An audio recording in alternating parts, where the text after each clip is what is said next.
Hello everyone, welcome to my channel. I am here to help you today. I know you use this video to fall asleep, so before that, like the video and subscribe to the channel. Also, where are you from and what time are you watching? Now get comfortable and relax. Case 1.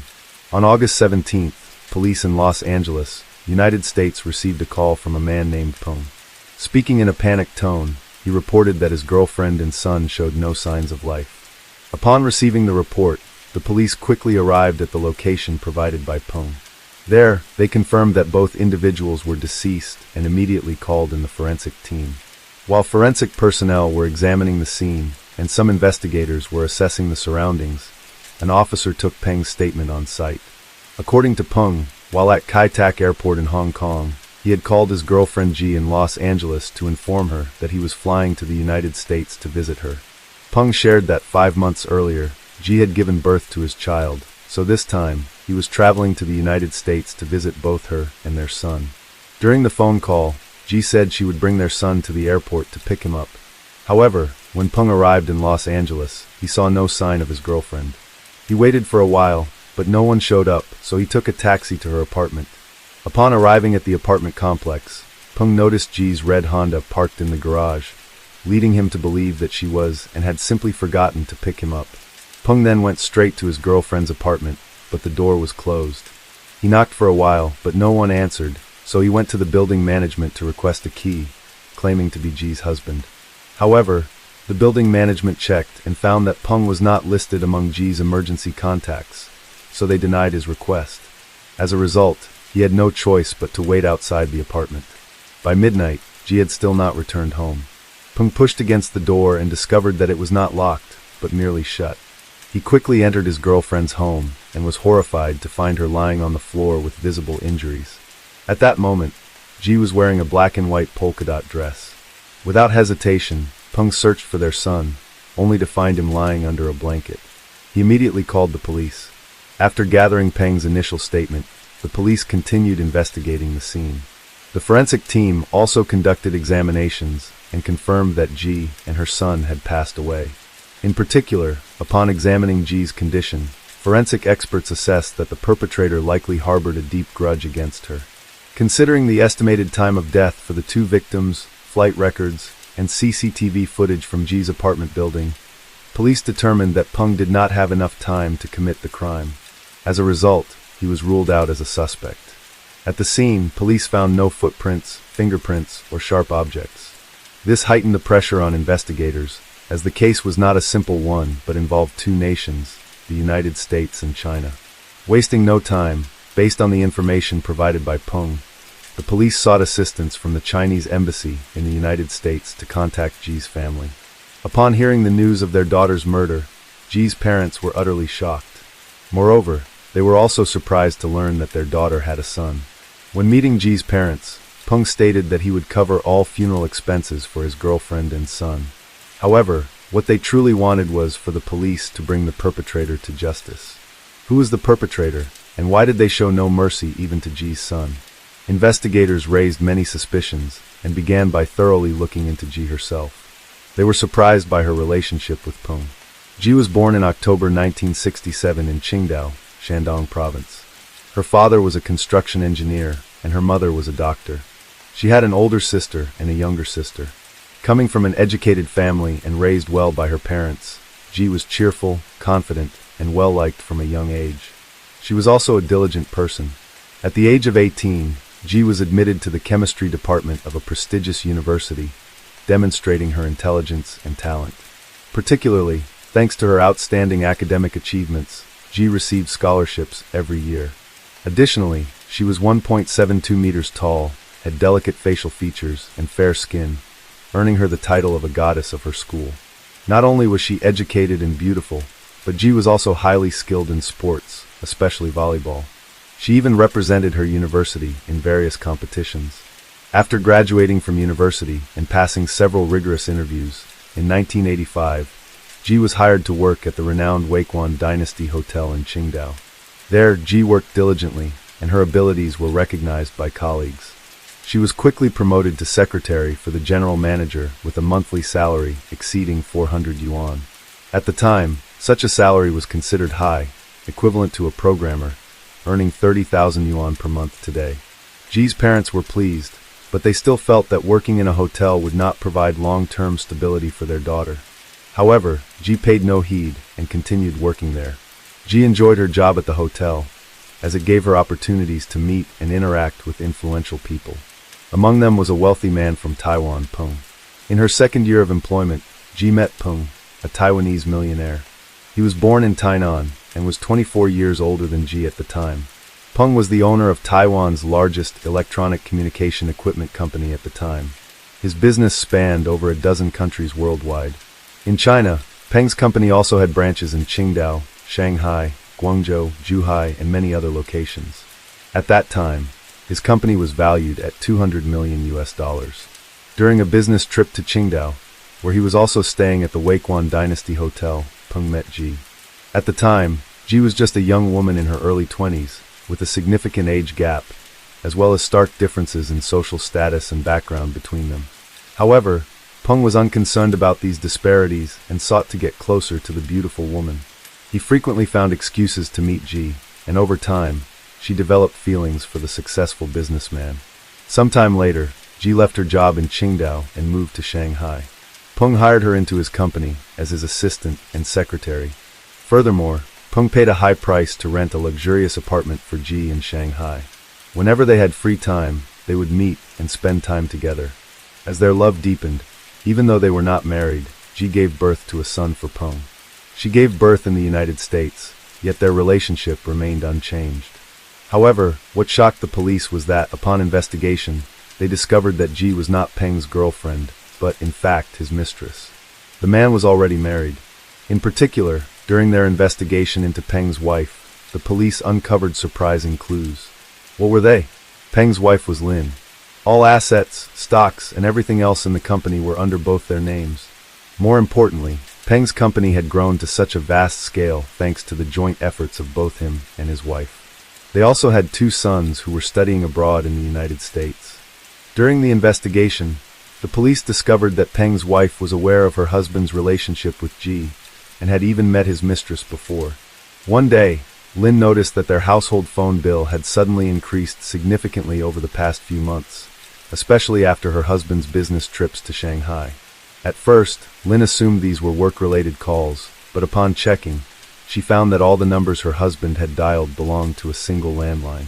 How could a business collaboration be so extensive that it required calls lasting for months?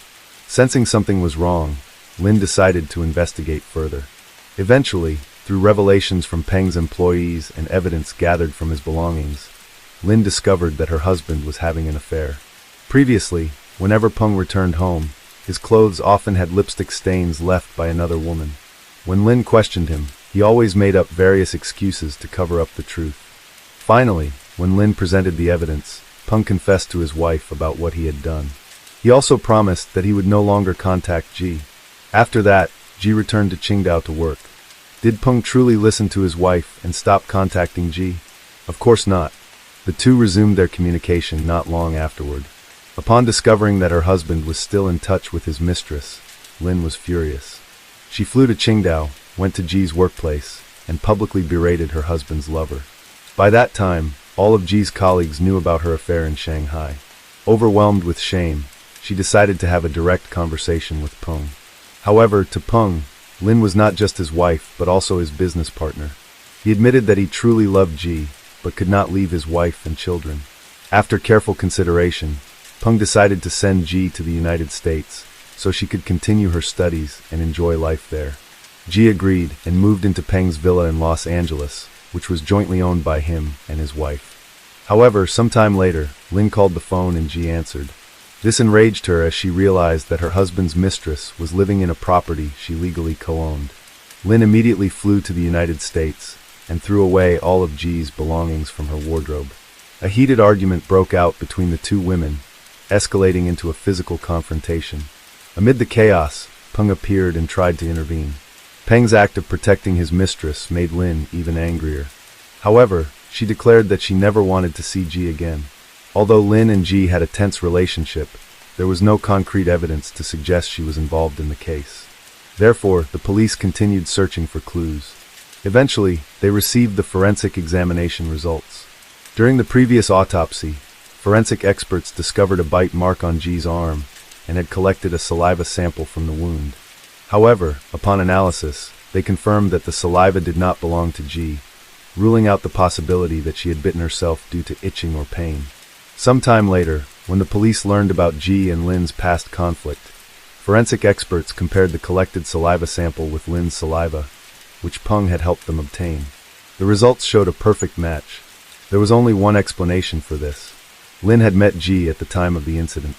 The police identified Lin as the suspect.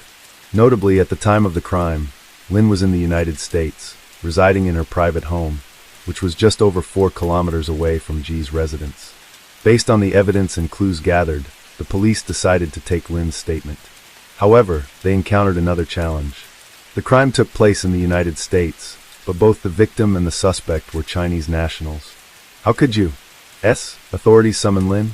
After careful deliberation, they found a solution and contacted Peng, asking him to bring his wife to the United States to cooperate with the investigation. Upon receiving this news, Peng agreed to the police's request. He found a reason to bring his wife back to the United States, and then took her to the police station, catching her completely off guard. There, the police once again took a DNA sample from Lin to compare with the DNA found in the saliva sample. Ultimately, they confirmed that she was the suspect. However, what surprised many was that upon being detained, Lin quickly admitted to her actions. She stated that G had provoked her over the phone, and she could not endure it, leading to this outcome. Lin recounted the entire incident, shocking the investigators, and even Peng himself could not believe that his wife was capable of such actions. According to Lin's testimony, in June 1992, G became pregnant. To conceal this, she gave birth in the United States and lied to her parents, claiming she was going there to study. However, after becoming pregnant, G developed the thought of becoming Peng's legal wife. Influenced by traditional Chinese values, she was determined to push for this goal as soon as possible. After the child was born, Peng continued to visit G whenever he had free time. If he couldn't, he would frequently call to check on her and the baby. These actions led Lin to discover that her husband had a child with his mistress. When Lin called G, feeling confident because she had given birth to a son, spoke with an air of superiority. She even mentioned that her villa was by the beach, had a swimming pool, and most importantly, that she had given Peng a son. Lin worried about whether this would affect her children's inheritance rights. Under such circumstances, she devised a terrifying plan. On August 17, 1993, Lin arrived in the United States and called G, saying she wanted to meet and talk, but did not know where she lived. To gain G's trust, Lin lied, claiming that she would voluntarily withdraw from the 3-person entanglement so that Peng could fully devote himself to G. Unexpectedly, G truly believed her words. She provided her address without realizing that this action would lead to disastrous consequences. Lin knocked on the door. As soon as G opened it, Lin immediately executed her plan. In a fit of rage, she bit G's arm, leaving a clear mark. Lin then proceeded with her plan against G's child. After succeeding, she quietly left, acting as if she had never been there. Lin deliberately moved in areas where the building's security cameras could not capture her, which is why the police did not find any footage of her when reviewing the recorded videos. With Lin's confession and the evidence collected by the police, she was officially indicted and brought to trial. In 1995, Lin's trial officially took place. A jury of 12 members listened to the evidence presented by both the prosecution and the defense. In the very first trial, Lin changed her testimony and denied committing the crime. However, the court found her guilty of double murder and sentenced her to life imprisonment without parole. Lin disagreed with this verdict, arguing that the police's evidence collection was illegal and inadmissible, leading to the exclusion of her recorded confession. In the second trial, the jury determined that Peng was also involved in the case. They believed that he feared G and their child would jeopardize his life and career, which may have led him to support his wife's actions. After multiple trials, a few months later, Lin admitted to her actions. However, she refused to acknowledge it as first-degree or second-degree murder, insisting that it was manslaughter because she was not in a clear state of mind after hearing G's taunts. Before the court delivered its final verdict, the judge received over 400 letters, many of which pleaded for leniency for Lin, including one from Peng. The letter stated that he felt obligated to speak on behalf of his poor, unfortunate wife. Peng claimed that after over 20 years of marriage, he knew she was a kind-hearted woman and firmly believed in her innocence. Before the sentencing, Lin called herself a poor and unfortunate woman abandoned by God. She expressed sorrow over not being able to be a good mother. The trials continued until 2001, when the final verdict was reached. Lin was sentenced to 11 years in prison and would be deported after serving her sentence. However, since Lin was not an American citizen, and considering her good behavior in prison, she ultimately served only 7 years. This case sparked significant social reactions at the time. Some sympathized with Lin, believing that her happy family had been destroyed by Ji's sudden appearance. However, another group of netizens argued that although Ji was the third party, she did not deserve such a fate. Disregarding human life is absolutely unacceptable. Some even felt that Ji had been deceived by Peng because in reality, he never transferred any assets into her name. This indicated that Peng had never truly trusted or been serious about his relationship with Ji, despite her giving birth to his son. If Peng had divorced Lin, the market value of his company and their other assets would have been affected. As a businessman, how could he do such a thing? Perhaps, in the end, the person who should feel the most guilt is this man. Although the case ultimately concluded in this manner, many unanswered questions remained, such as whether Lin's eldest son was involved in the incident. The reason many people suspected this was that Lin was petite, in stark contrast to Ji, who was athletic and had a tall stature. Many found it difficult to believe that Lin could have carried out the entire plan alone. However, no further investigation was ever conducted. Currently, Peng has also disappeared from the business world. No one knows where he is or who he is living with, but perhaps he will have to live with regret for the rest of his life. This was the case that shocked public opinion in the United States, China, and Taiwan for many years, which we wanted to share with you. Case 2. On the morning of November 6, 2009, a man from Kita, Hiroshima Province, Japan, took a basket and went up the mountain to pick wild mushrooms. When he reached a hillside near a cliff, he spotted a large mushroom, partially covered by dry leaves. The man rushed over, grabbed the mushroom stem, and prepared to pull it out when he suddenly noticed something horrifying next to the mushroom. Terrified, the man quickly backed away and frantically ran down the mountain, fumbling for his phone to call the police. "I found a human head," the man shouted into the phone, repeating the phrase several times. Just a few minutes later, several police cars arrived at the scene and cordoned off the mountain to investigate. Following the man's directions, they found a severed head with shoulder-length hair, a bruised face, and a shoe print on the left cheek. Due to severe decomposition, the police could not identify the victim. Recognizing the brutality of the case, the police mobilized an additional 300 personnel to search the surrounding mountain area. Since the mountain range was located on the border between Shermaine and Hiroshima, police from both prefectures joined forces for a joint investigation. The next day, November 7th, they discovered another body part on the slope below the cliff. On November 8th, the police found yet another part, believed to belong to the same person, all in a horrifying state. After piecing the found parts together, the forensic doctor confirmed that the victim was a young woman, and the injuries were inflicted post-mortem. The estimated time of death was between October 26th and October 31st. On November 9th, authorities found another body part, suggesting that the killer had scattered the victim's remains in the forest to avoid detection. The final discovery occurred on November 19th, when police found pieces of flesh and fingernails. Some organs remained missing and were never recovered. Since no blood was found at the scene, authorities suspected that the victim had been killed elsewhere and then brought to the mountain to dispose of the body. Police from both prefectures reviewed missing person reports from both areas. Investigators from Shermaine discovered a missing person report matching the time of the crime. 19-year-old student Miyako Hiroka had been reported missing by her family on October 28th. After contacting Miyako's relatives to collect DNA samples, police confirmed that the dismembered parts found on the mountain belonged to the unfortunate student. The murder immediately shocked all of Japan, and numerous press agencies and local TV stations flocked to the scene to cover the story. At this point, a series of strange events began to occur, making the case even more mysterious. A TV station sent a reporter to the crime scene at night to report on the incident, adding to the eerie atmosphere. After returning to the station, the technical staff reviewed the footage and discovered a girl's voice repeatedly saying, "Why me?" Terrified, the station staff refused to return to the crime scene a second time. When this information was made public, the Japanese people believed that it was undoubtedly the voice of Miyako's ghost. However, more pragmatic individuals carefully analyzed the video and repeatedly listened to the supposed ghostly phrase, suggesting that people were mistaken. The phrase in the video was not "Why me?" but a similarly pronounced phrase, "That's bad," possibly a comment made by a female police officer at the scene, accidentally picked up by the TV station's microphone. This explanation seemed more reasonable to many, but some still disagreed with it. They argued that because Miyako had been murdered so brutally, her spirit could not rest and remained wandering around the mountain.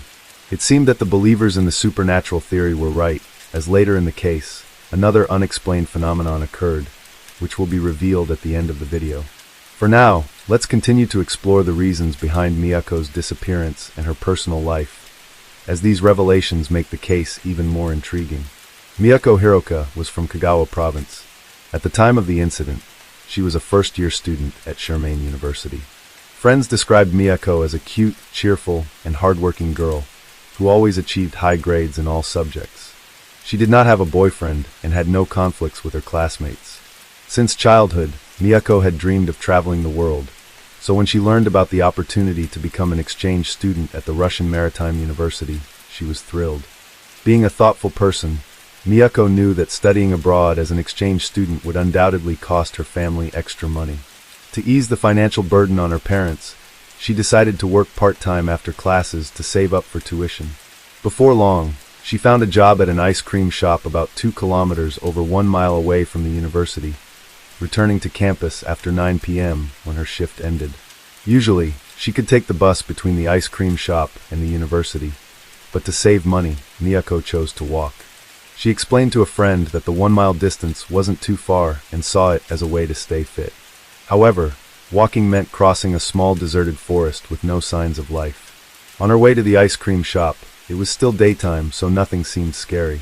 But after her shift, it was past 9 p.m. and the path through the dark forest became even more ominous.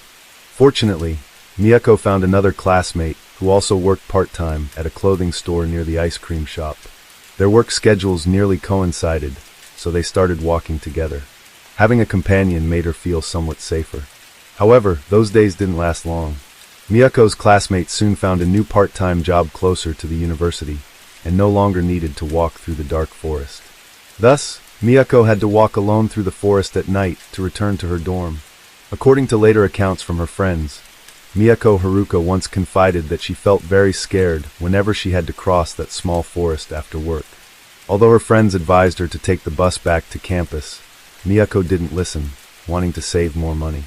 In mid-October of the same year, the weather turned colder, and she told her friends that she planned to work at the ice cream shop only until the end of the month, then find a part-time job closer to campus.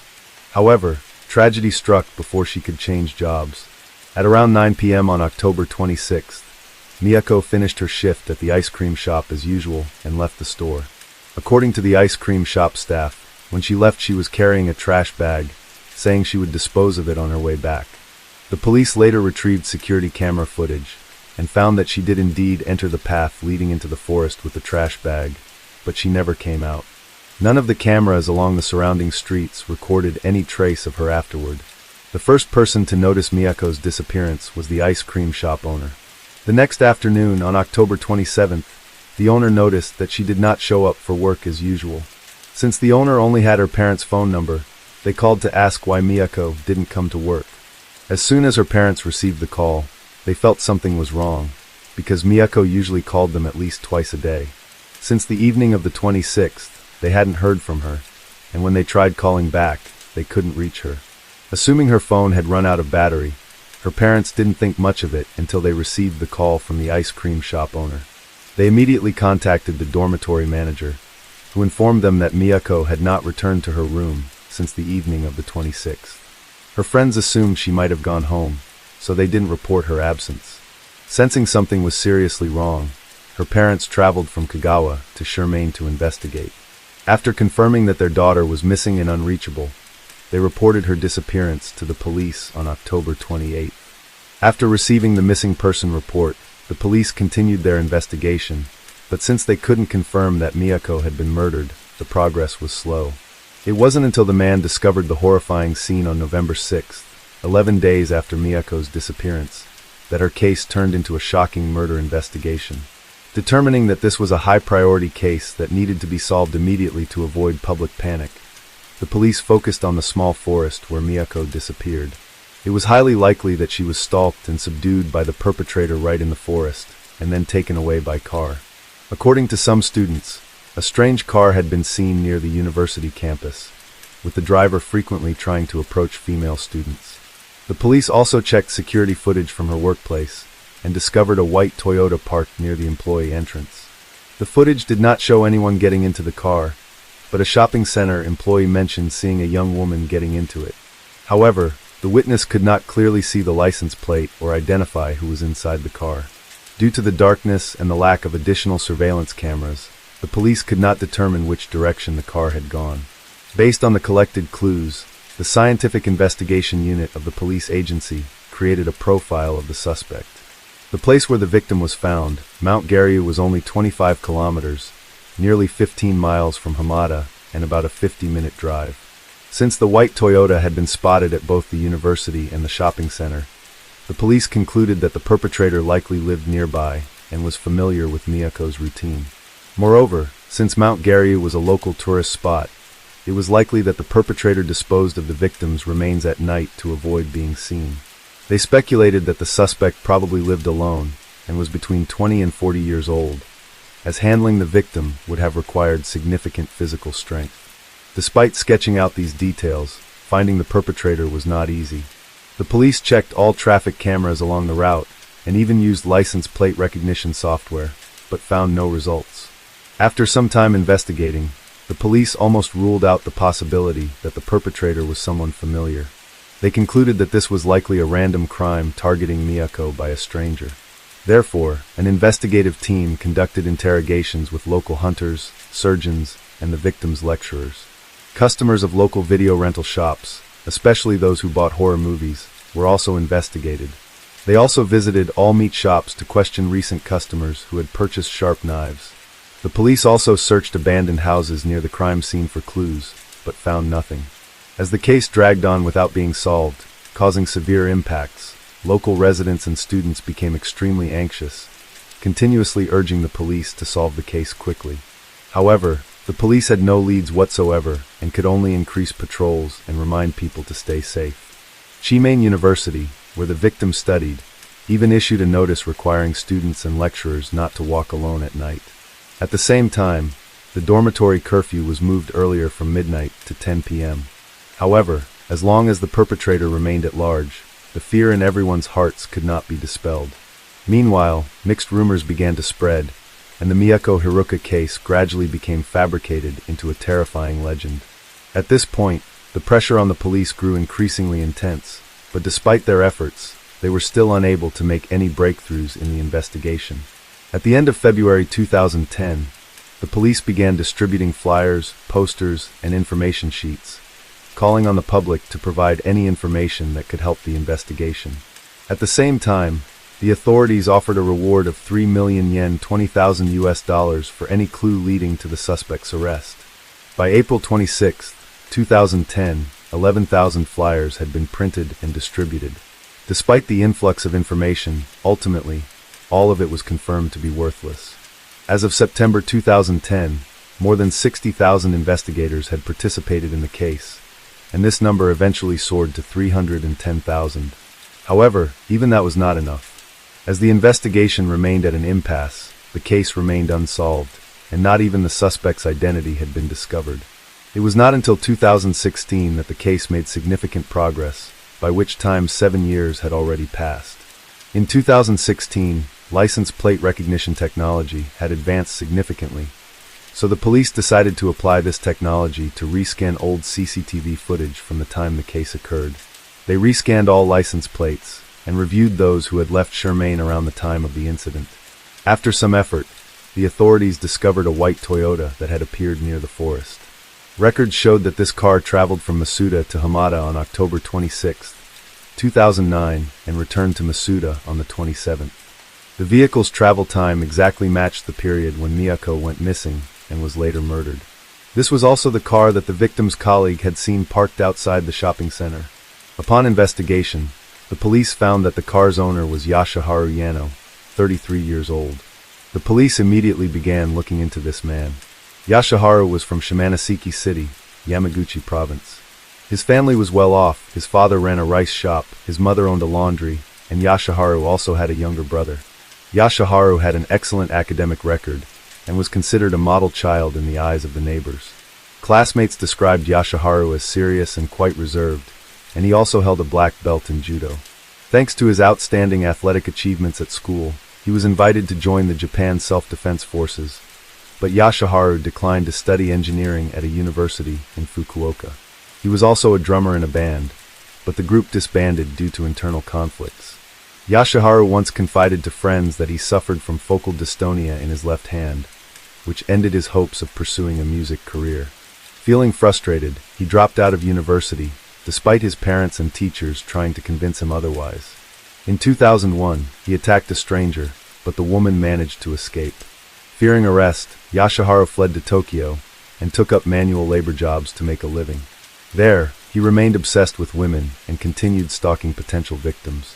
In 2004, he attempted to assault a woman in Sujinami Ward, using a knife to restrain her. The victim resisted, sustaining only minor injuries, and managed to escape. Undeterred, just 15 minutes later, Yashaharu approached another woman, but she also fought back and escaped. Both victims reported to the police, and Yashaharu was arrested and sentenced to 3 years and 6 months in prison. He was released in 2008, but failing to find a job in Tokyo, he returned to his hometown of Shimonoseki, Yamaguchi, and worked as a salesman. Despite his quiet demeanor, Yashaharu was an excellent employee, securing many valuable contracts. His achievements were praised by his superiors, who transferred him to Masuda, Shirmane Prefecture, to manage a branch office. The police discovered that the branch office of Yashaharu's company was very close to the ice cream shop where Miyako worked. By this point, the police were 50% certain that Yashaharu Yano was connected to the 2009 case, so they decided to delve deeper into his personal life. Friends said that despite his success, Yashaharu still isolated himself from others. He lacked the confidence to approach women, instead posting on dating sites, but unfortunately receiving no responses. When checking his social media activity, they found that on September 12, 2009, Yashaharu posted a photo of beef at a supermarket with the caption "cow carcass." He also shared scenes from his favorite movies, which were extremely gruesome. Colleagues also mentioned that Yashaharu frequently complained about life and was almost always in a state of tension. However, what made the police most suspicious was his behavior before and after Miyako's murder. On October 27th, he met with his boss to request leave and told a colleague that he had done something terrible. On November 6th, Yashaharu requested additional leave for November 7th and 8th to return to his hometown with his family to visit his father's grave. This was when the police discovered the shocking and eerie twist in the case. Yashaharu had died in a traffic accident just 2 days after the police found Miyako's body. On November 8th, 2009, rescue teams in Mine, Yamaguchi received a report about a traffic accident on the highway. A white Toyota crashed into the guardrail and burst into flames. When rescue forces arrived, they found the car burned to the frame, with 2 people dead inside. Based on scattered documents on the road and DNA testing, the police confirmed that the victims were Yashaharu Yano and his mother. According to witnesses, for some reason, the car Yashaharu was driving continuously scraped against the roadside guardrail. The front hood quickly emitted white smoke, and not long after the car stopped, it caught fire. However, no one inside the car tried to escape. Why didn't they get out? Were they trapped or unconscious? Investigators at the time were completely baffled. They also found that from the moment the car started scraping the guardrail to when it came to a complete stop, there were no signs of sudden braking. Normally, such an accident would attract significant attention, but at that time, the Miyako murder case was making headlines, so no one paid much attention to the accident. The police believed that while driving, Yashaharu might have heard news of the case on the radio, possibly out of fear and unwillingness to face justice. He deliberately caused the accident as an act of suicide.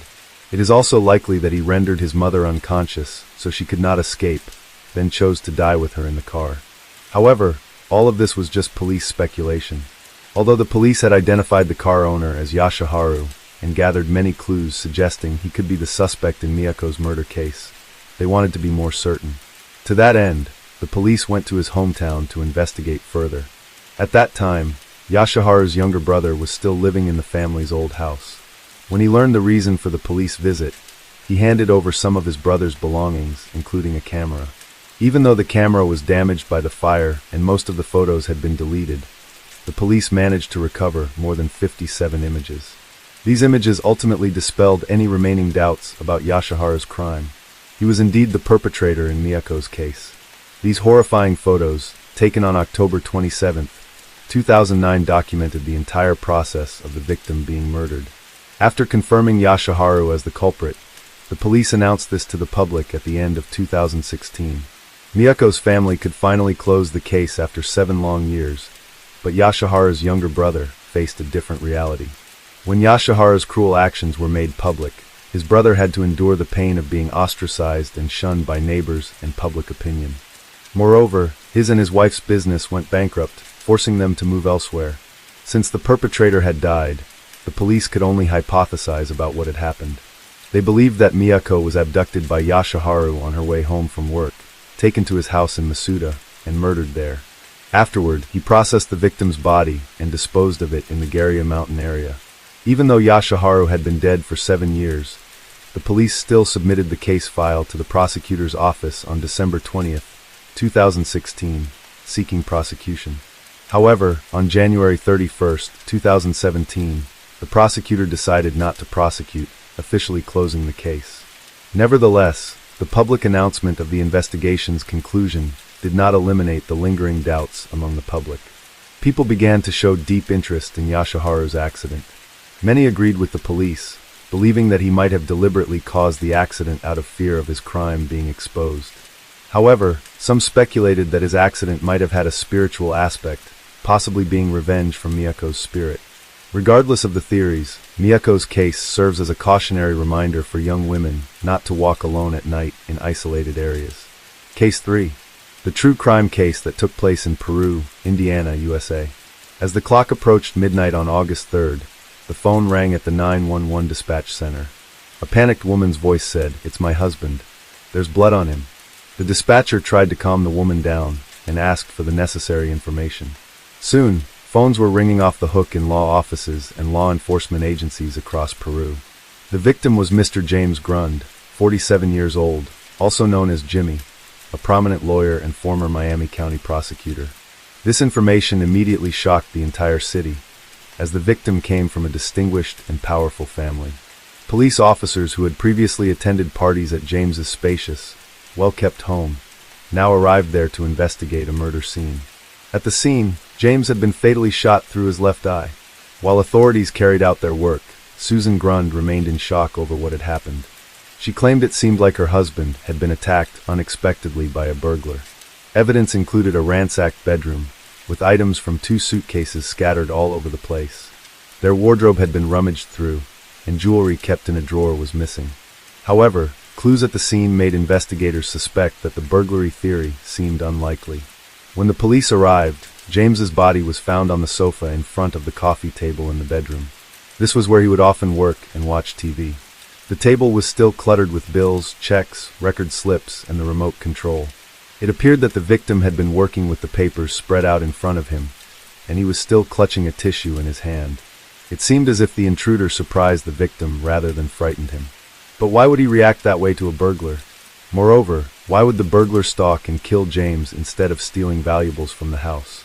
Forensic technicians from the Indiana State Police suspected that the disorder in the house seemed staged. After noticing the unusual details at the scene, investigators also observed the wife's strange behavior. While authorities were carefully examining the scene, Susan kept insisting that their house had been broken into. The provocatively dressed woman claimed that on the day of the incident, her husband had several appointments and came home late at night. Knowing her husband would be home late, she said she spent most of the day at her mother's house with her children. Police found it odd that Susan kept insisting there had been a burglary despite the crime scene details suggesting otherwise. When investigators began interviewing people, She acted strangely by reminding her relatives not to talk much to the police. However, they still went to the police station and gave statements, leading to some unexpected discoveries. Detectives learned that Susan's activities on the day her husband was murdered were quite different from what she had claimed. Susan had been going out repeatedly, and even returned home around 9:30 p.m. She told others that her husband was still in his study. Moreover, on the night of the incident, when her daughter tried to enter the room to wish her father good night, Susan stopped her and said that James had already gone to sleep. A while later, she entered the room, discovered her husband had been murdered, and called the police. With her extremely odd behavior, detectives immediately suspected the widow.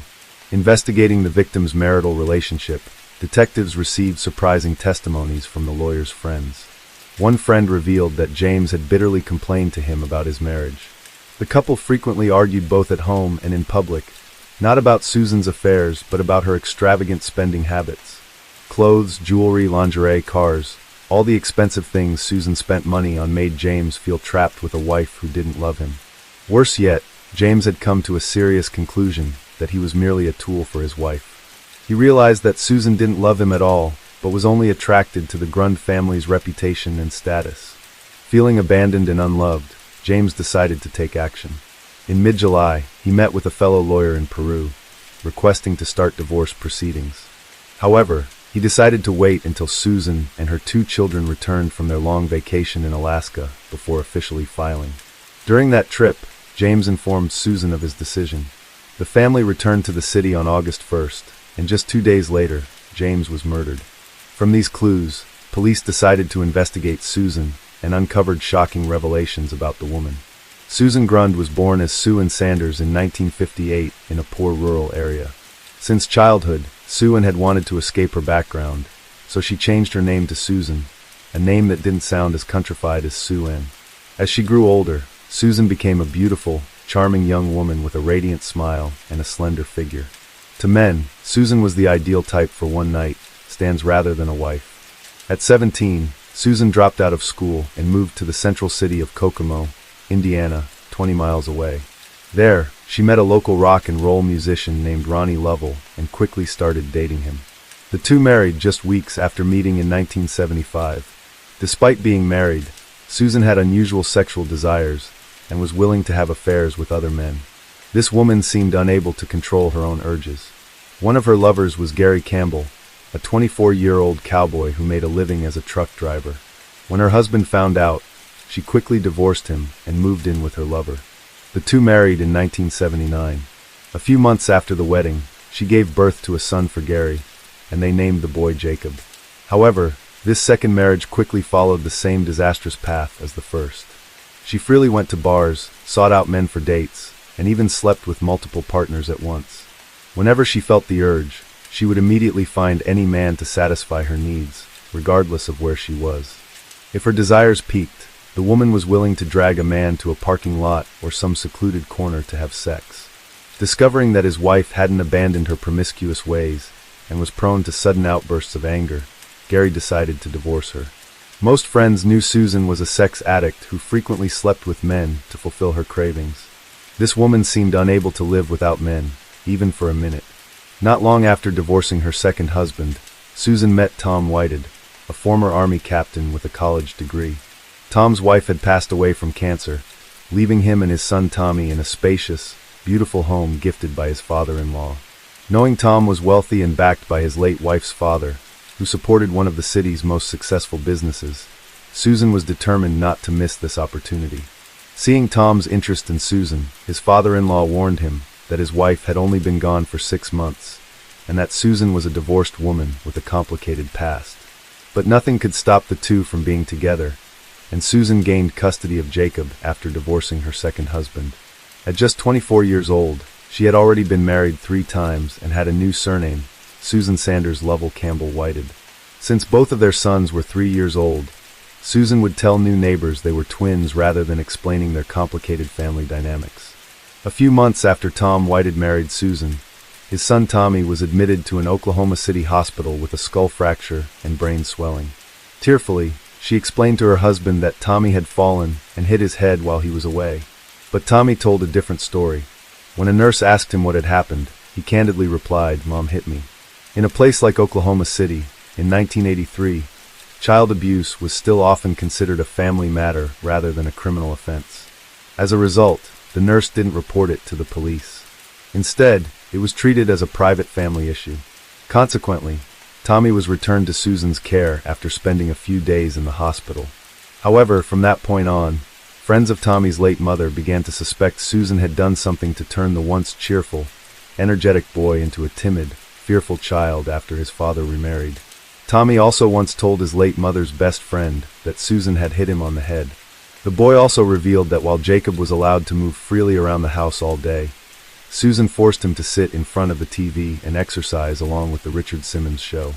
4 months later, in May 1983, Tommy returned to the hospital unconscious and suffering from a brain hemorrhage. Susan claimed that Tommy had fallen out of a stroller and hit his head on concrete. According to her, he was the clumsiest boy in America. However, this time, doctors didn't believe her story after discovering bruises on Tommy's head, body, and limbs, along with several cigarette burns. Police immediately charged Susan after her own son tearfully confessed that his mother frequently beat Tommy for no reason. Tommy suffered brain damage and was left bedridden due to the brain injury caused by his stepmother. However, this cruel stepmother was only sentenced to 5 years of probation, which outraged many people. Tommy's grandfather was furious and blamed his foolish son-in-law for failing to see the evil in his new wife. Tommy's care was entrusted to his grandfather, while Susan's son Jacob was placed under the custody of his biological father, her ex-husband. What angered people even more was that Tom still seemed infatuated with his wife, even after his son had been abused. A close friend revealed that after the incident, the couple continued to sleep together daily. This caused Tom to be scorned and shunned by all his family and friends. Only after facing public criticism and condemnation did he finally realize Susan's true nature and call her the biggest liar in the world. After divorcing Tom, Susan decided to return to her hometown in the city of Peru in the summer of 1984. At that time, she was 3 months pregnant with Tom Whitehead's daughter. Being in her 20s and highly attractive to men, Susan didn't consider pregnancy much of an issue. She continued meeting various men and sleeping with them to satisfy her desires. One night at a local bar, she happened to meet James Grund. The Grund family was a well-known name in the legal circles of Peru and Miami County.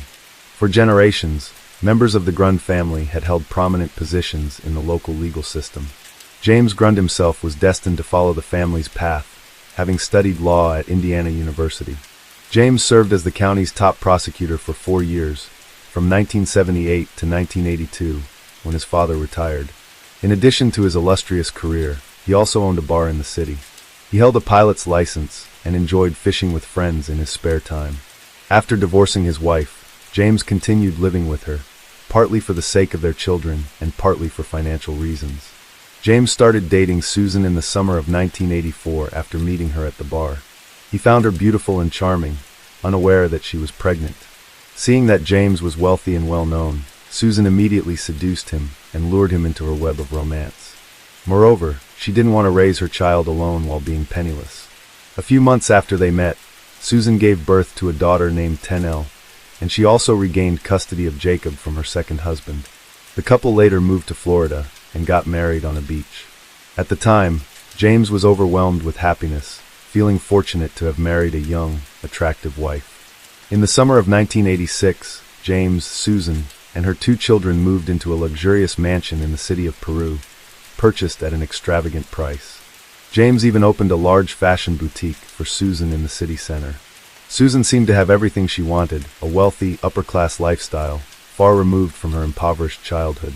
Yet that wasn't enough for her, as her insatiable desires flared up once again. After moving to her new home, Susan suddenly became the hostess of lavish barbecues and cocktail parties. She even participated in the Mrs. Indiana America beauty pageant in Indianapolis in 1989. As she entered her 30s, Susan still maintained her youthful and alluring appearance. With a slender figure, she confidently flaunted her body in revealing outfits from top fashion designers. Every time James went fishing or traveled for work, she never forgot to slip seductive photos of herself into his bag. But James wasn't the only one receiving those photos. As he aged, James's physical capabilities declined, and this was when Susan resumed her promiscuous lifestyle. With her flirtatious nature, this woman once again sought out new men to add to her collection of lovers. Before long, the entire city of Peru was buzzing with rumors about Susan's wild behavior. Susan openly shared details about her encounters with men with close friends, even her mother and sister. She didn't hide the number of lovers she had, which included an accountant, a handsome local police officer, and a devoted Baptist churchgoer. She even slept with some of her husband's friends and colleagues. Her flings took place at bars, during secretive nights at Indianapolis hotels, or in her sister's apartment in Kokomo. This woman wasn't shy about seducing even gay men, just to get the attention she constantly craved. Although James heard countless rumors about his wife, he merely shook his head and shrugged it off, knowing he couldn't meet her needs. No one could deny, however, that their marriage had begun to deteriorate. Over time, James spent more time with his fishing and drinking buddies. Little did he know, this gave Susan the freedom to pursue her string of lovers. Half the population of Peru, including police officers and prosecutors, knew about the couple's turbulent relationship. Meanwhile, half the men in the city had reportedly slept with Susan. From this, police began to suspect that Susan may have killed her husband because he couldn't satisfy her desires. However, the investigation faced difficulties from the start, due to a lack of concrete evidence, and things soon became more complicated. At the same time, James' son from his first marriage, David, revealed a crucial clue. When David learned that police had found a 9mm shell casing at the crime scene, he suddenly remembered something. On July 4th, something strange had happened. A 9mm pistol had been stolen from David's house. Coincidentally, that same afternoon, Susan had stopped by David's home and asked about the location of the gun. After returning from a fireworks display that night, David discovered that someone had broken into his house and taken only the pistol. He suddenly remembered that he had once fired that gun into a wooden post. Police later retrieved that bullet and compared it to the one found at James' murder scene. The results were shocking. The two bullets were a match. The 9mm pistol stolen from David's house was indeed the weapon used to kill his father. Immediately after the murder, Susan began the process of claiming her husband's $250,000 life insurance policy. She declared herself the executor of James' will, but this wasn't easy since James' two children, Jama and David, filed a petition to prevent her from doing so. James' children found an ally in the investigators working on the case, including Sergeant Gary Nichols, James' best friend. Nichols took it upon himself to ensure that Susan wouldn't receive a single cent from James' insurance policy. 3 months after the murder, on November 2nd, a chance encounter changed everything and helped police catch the killer. Darlene Wardens, Susan's sister, happened to run into Bob Brinson, the lead investigator on the case. After some hesitation, Darlene decided to share a story she had kept secret for a long time. The woman confessed that she had been burdened with guilt and felt the need to reveal the truth. Darlene revealed that on September 2nd, Susan had confided in her and their mother, Nellie Sanders, admitting that she had killed James. Susan also confessed that the murder weapon was a 9mm pistol, which she had hidden inside a Christmas teddy bear. The teddy bear had been stored with holiday decorations in the laundry room. Although shocked by the horrifying revelation, Darlene agreed to help her sister.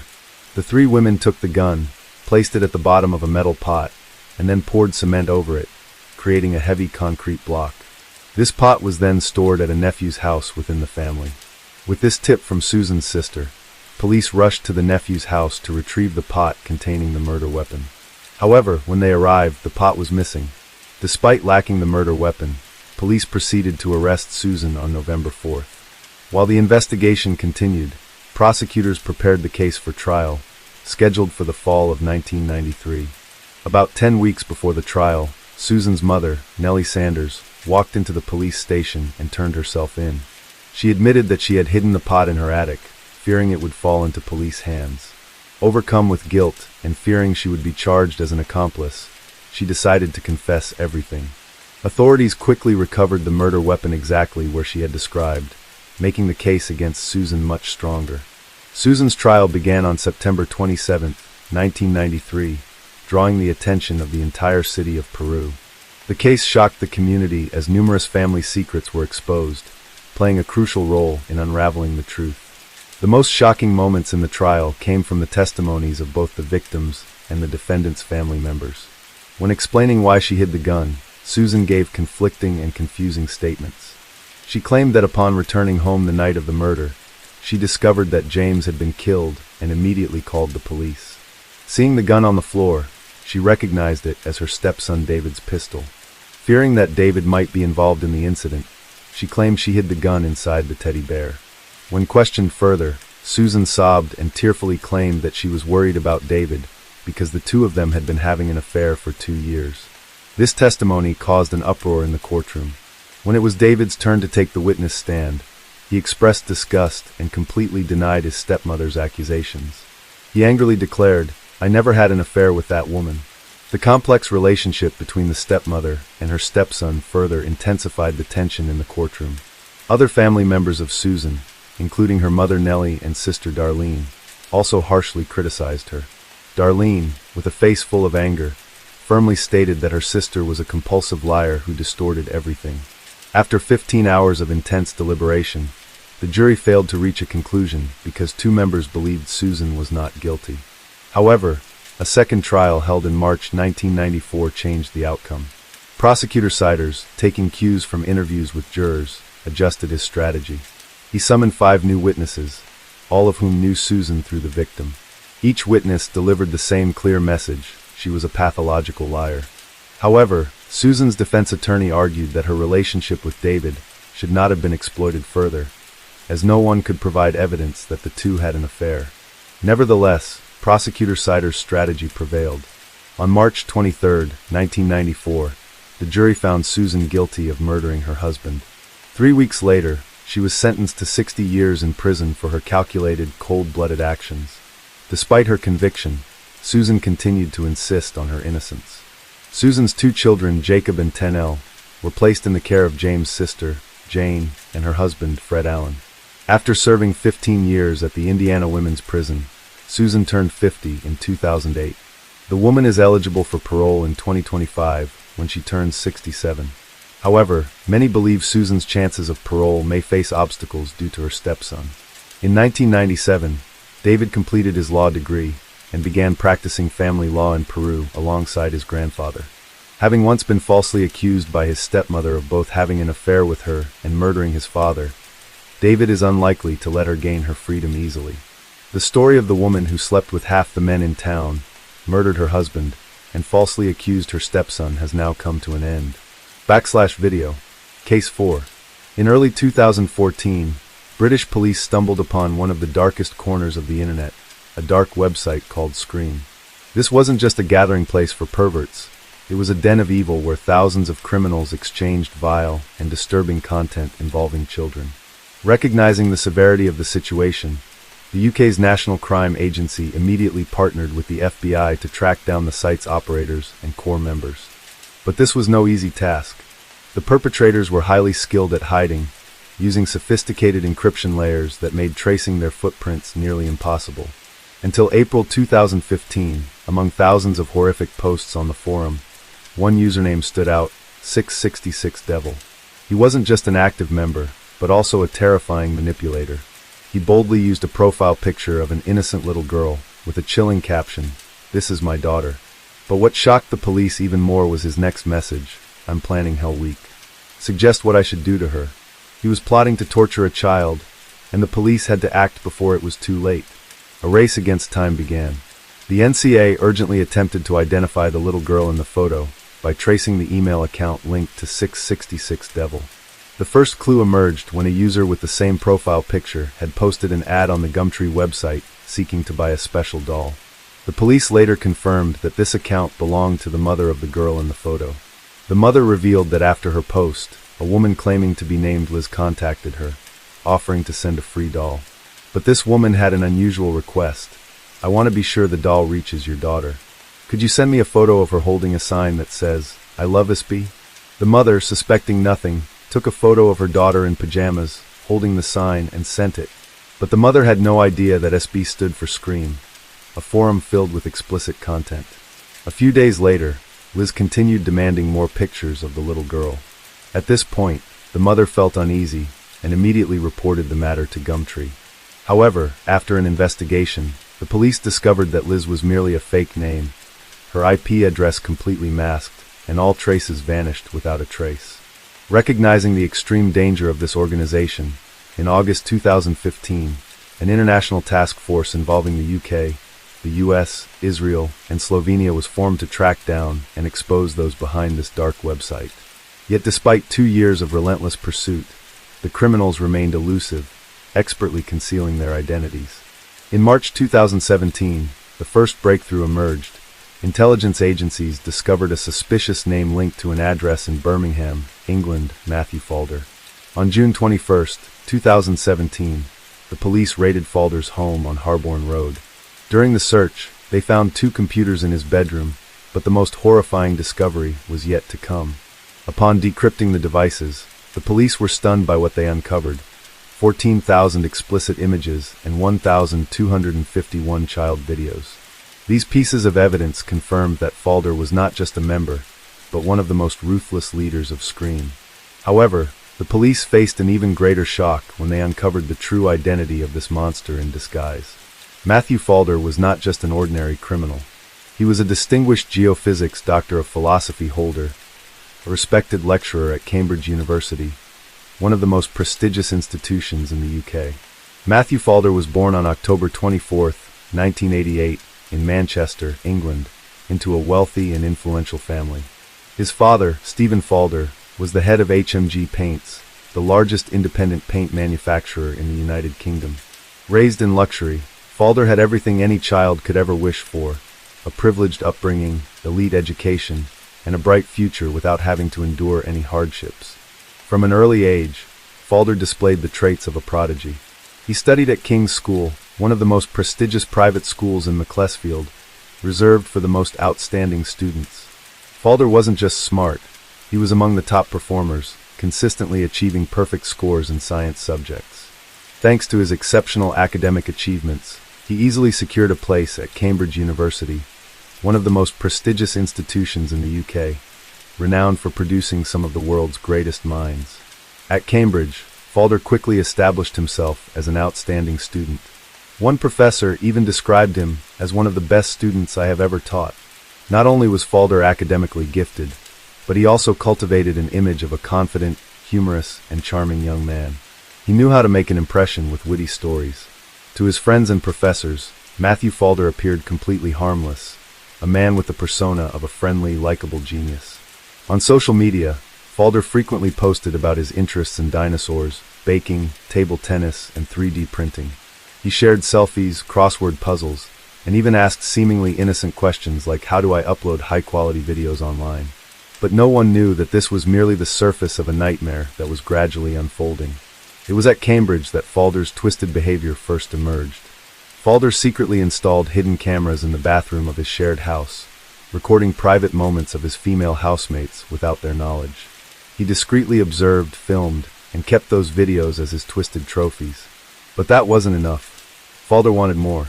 On his 21st birthday, he rented a large vehicle to transport a group of friends from Cambridge to his family home. In the cheerful party atmosphere, no one suspected that the host of the event was a predator lurking in the shadows.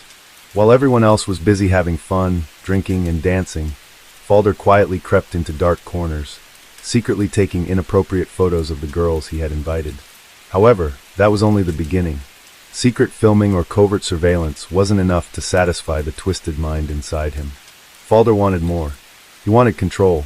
He wanted dominance. He wanted to turn innocent people into puppets in his hands. And thus, a sophisticated, ruthless scheme was born. With the mind of a genius, Falder created a fake identity named Liz, a gentle, trustworthy freelance artist. He lurked on social media platforms, searching for vulnerable victims. Platforms like Gumtree and Facebook became his ideal playground, where with just a fake account, he could begin his plan. Under the guise of Liz, he offered babysitting or pet care jobs with the promise of paying up to £4,000, a sum too tempting to refuse. But the only condition was they had to send nude photos, as he claimed to need material for artistic drawings. He persuaded his victims with sweet words, but that was just a perfect lie. Once the first photos were sent, Falder's mask fell. With his exceptional computer skills, he immediately tracked down the victims' real identities, their names, addresses, workplaces, schools, and even their relatives. And then, he unleashed an even more ruthless weapon: blackmail. The psychological torment began.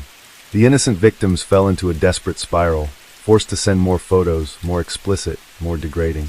Young girls, thinking that satisfying him would make it all end, only to find that hell was just beginning.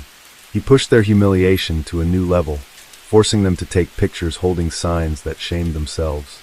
Not stopping there, he even made them record videos performing unspeakably disgusting acts, just to satisfy his twisted desires. He forced them to pose beside pictures of Hitler, sing offensive songs, and perform acts beyond endurance, all just so he could witness their despair. But no matter how much the victims did, it was never enough. One young woman, in a desperate plea for release, sent him over 200 photos, hoping he would spare her. But Falder did not. Not only did he torture them, but he also spread those images to the darkest corners of the internet. One such platform was Hurt to the Core, a website infamous for being the most depraved and twisted to ever exist, a gathering place for demons in human form. On this website, users were ranked based on their brutality.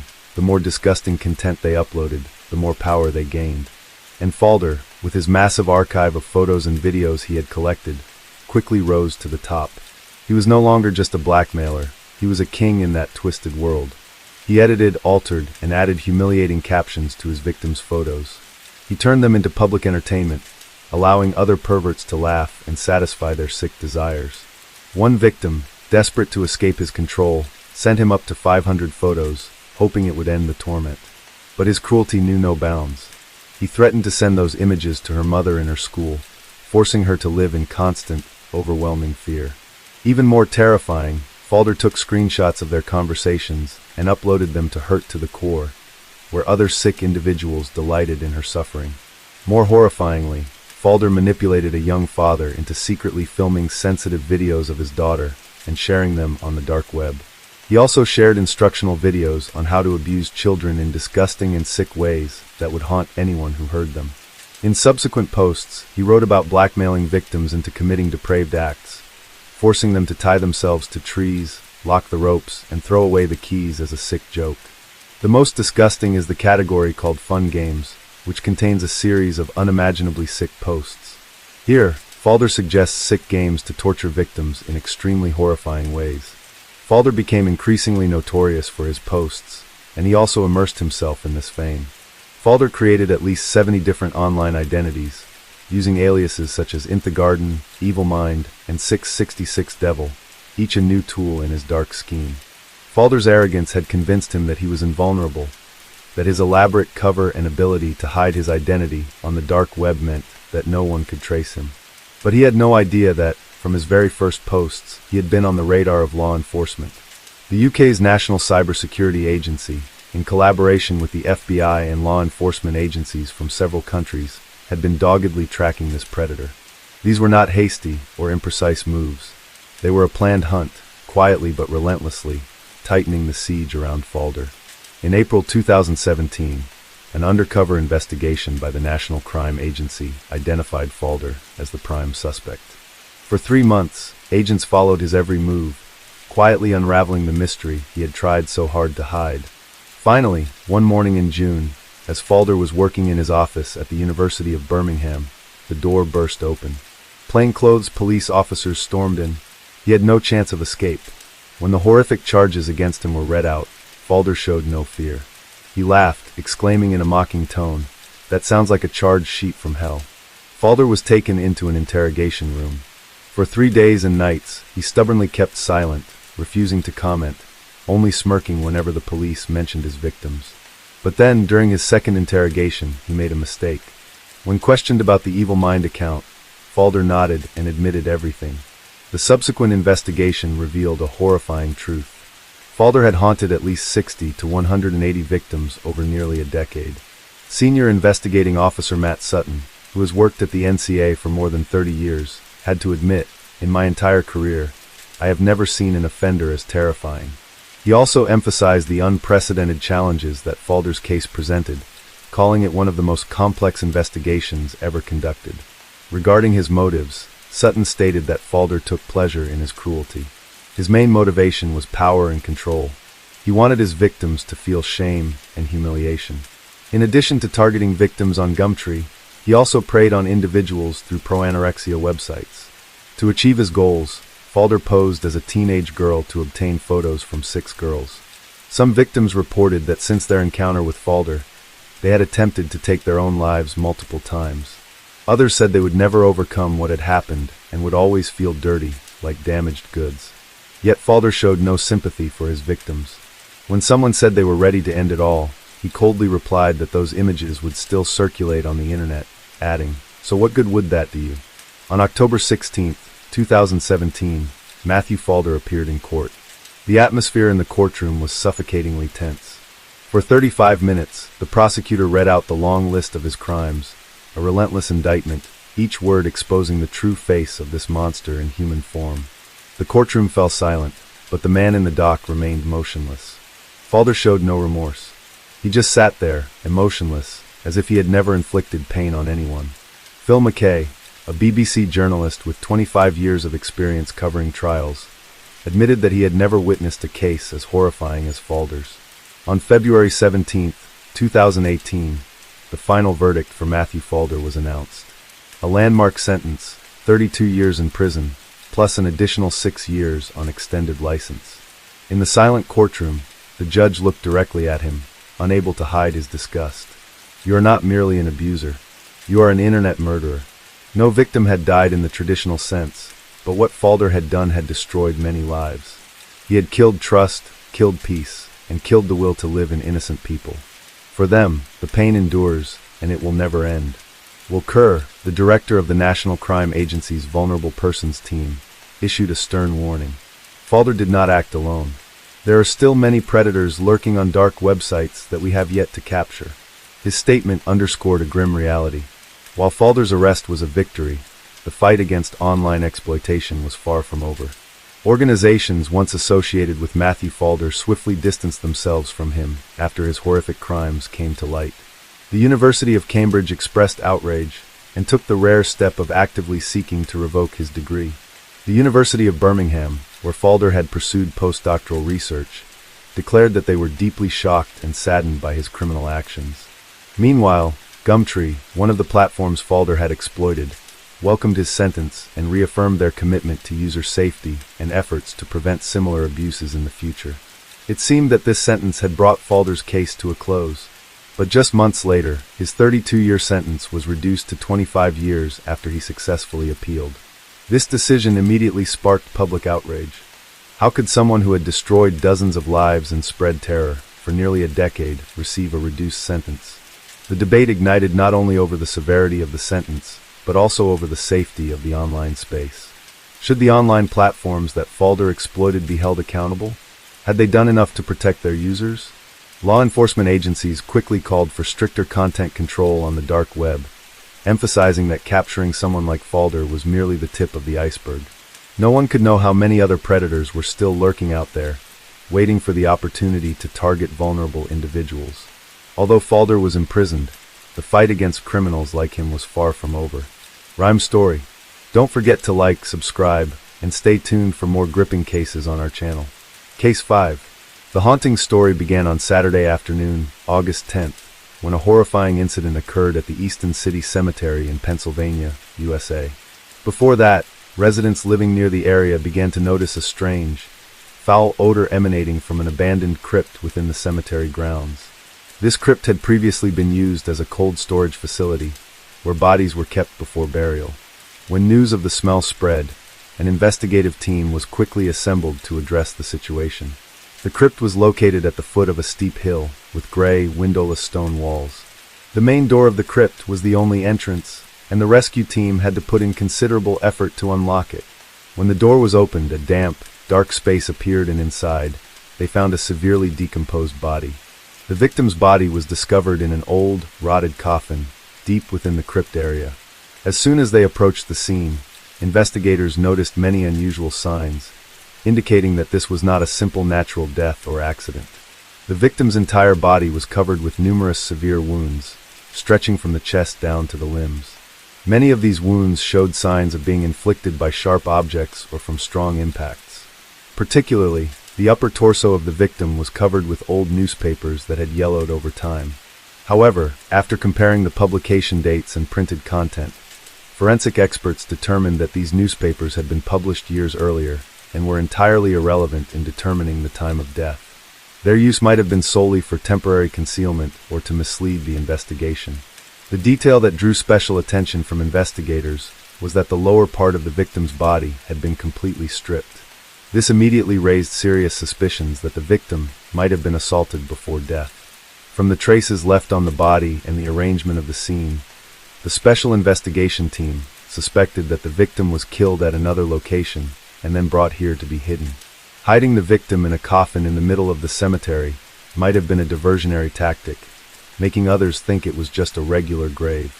Therefore, investigators had to be more cautious than ever in uncovering the mysteries surrounding the victim's death. During the on-site examination, they determined that the victim was a black woman, approximately 5 feet tall and weighing around 110 pounds. However, examiners faced a significant challenge when they noticed that the body had decomposed severely over time. These signs of decomposition made it nearly impossible to determine the exact cause of death, as the physical evidence was no longer clear. This added to their confusion during the investigation, as there were no clear clues about what led to the victim's death. Due to insufficient information to clarify the case, the police invited entomology experts to assist in the investigation. Upon inspection, they found numerous larvae of the black blowfly Phormia regina on the body, commonly appearing in damp environments during the summer. The larva had reached the 3rd stage of development, indicating that the body had been at the scene for a considerable time. After comparing the species' development cycle with the temperature inside the crypt, experts determined that the victim's death likely occurred between July 27th and 29th. The police immediately reviewed missing person reports filed during that period to find clues. They discovered that this was also the time when a prostitute named Kathleen Segusti had contacted the police. She reported being assaulted by 3 men, Corey Mayweather, Kwame Henry, and Stanley Obis, during a conflict. However, the subsequent information that Kathleen revealed made the situation even more serious, as she claimed that these 3 men were the perpetrators of a murder. Kathleen recounted that, the previous week, the 3 men had kidnapped a 19-year-old girl named Madron Smith. They accused the young girl of stealing illegal substances worth $2,000. The witness said that, due to her transactional relationship with Corey's group, she had agreed to let them stay at her place. Thus, the 3 men took Madron to Kathleen's house, where they kept the young girl in the basement. After Corey and Kwame dragged Madron down to the basement, Kathleen heard the girls sobbing and pleading coming from below. Madron's cries grew increasingly desperate, indicating her pain and panic. However, shortly after Corey began to brutally beat the girl. Sensing the situation was getting out of hand, Kathleen decided to go downstairs to see what was happening. But as she approached the stairs, Stanley immediately blocked her. Not only did he stand in her way, but he also pulled out a sharp knife and quickly stabbed Kathleen's hand, causing her pain and preventing her from moving down to the basement. Meanwhile, Madron's pleas grew fainter, but they still didn't stop. After about 40 minutes, the girl's cries suddenly ceased, making Kathleen fearful, but she had no idea what was happening below. A while later, the 3 men together carried a large sack out of the basement and left Kathleen's house. With these clear signs, Kathleen believed that Madron had been brutally tortured and ultimately killed by these thugs. The feeling of unease and fear made Kathleen unable to stop thinking about what had happened to the young girl, and she decided to report the incident to the police, hoping that the truth would be revealed. In the past, the police had often faced difficulties due to inaccurate or fabricated statements from sex workers, making them increasingly cautious when handling such sources of information. However, the severity of the case described by Kathleen made the police unable to ignore it and prompted them to verify the details she provided. To clarify what had happened, the police began by inspecting Kathleen's house. They paid particular attention to the basement, where Kathleen claimed to have heard the young girl's heartbreaking cries, but after a thorough examination, the police found no signs indicating that a murder or torture had taken place there. Although there was no direct evidence from the scene, the police did not stop there. They continued to check databases of missing persons in the area, hoping to find information about the 19-year-old girl Kathleen had described, named Madron Smith. However, this search also yielded no results. There were no missing person reports matching the information Kathleen provided. All investigative and search efforts yielded nothing, and the details Kathleen described seemed unprovable. This left the police puzzled and doubtful about the credibility of the woman's statements. Since there was no evidence to support Kathleen's claims, the police quickly dismissed what she had said. However, just when everything seemed to have settled down, 5 days later, the body of a young girl was unexpectedly discovered at the city cemetery. This matched what Kathleen had recounted in her statement, saying that the murder took place around that time. With these findings, the case started to show clearer leads. The police continued investigating and used the collected information to move toward identifying the perpetrator of this brutal murder. After comparing the body with the information Kathleen had provided, the police believed that the victim was Madeline Smith, the girl Kathleen had previously mentioned. However, when conducting forensic examinations, the results made the situation more complicated. The examination revealed that the dental characteristics of the body matched those of a 13-year-old child, while Madeline Smith was believed to be 19 years old. This did not match Kathleen's information, causing the police to question the true identity of the victim. To accurately determine the victim's identity, investigators expanded their search, checking missing person databases across the United States. They looked for individuals whose physical characteristics matched the victim found in the crypt. After a long time comparing records, they finally found a suspicious case.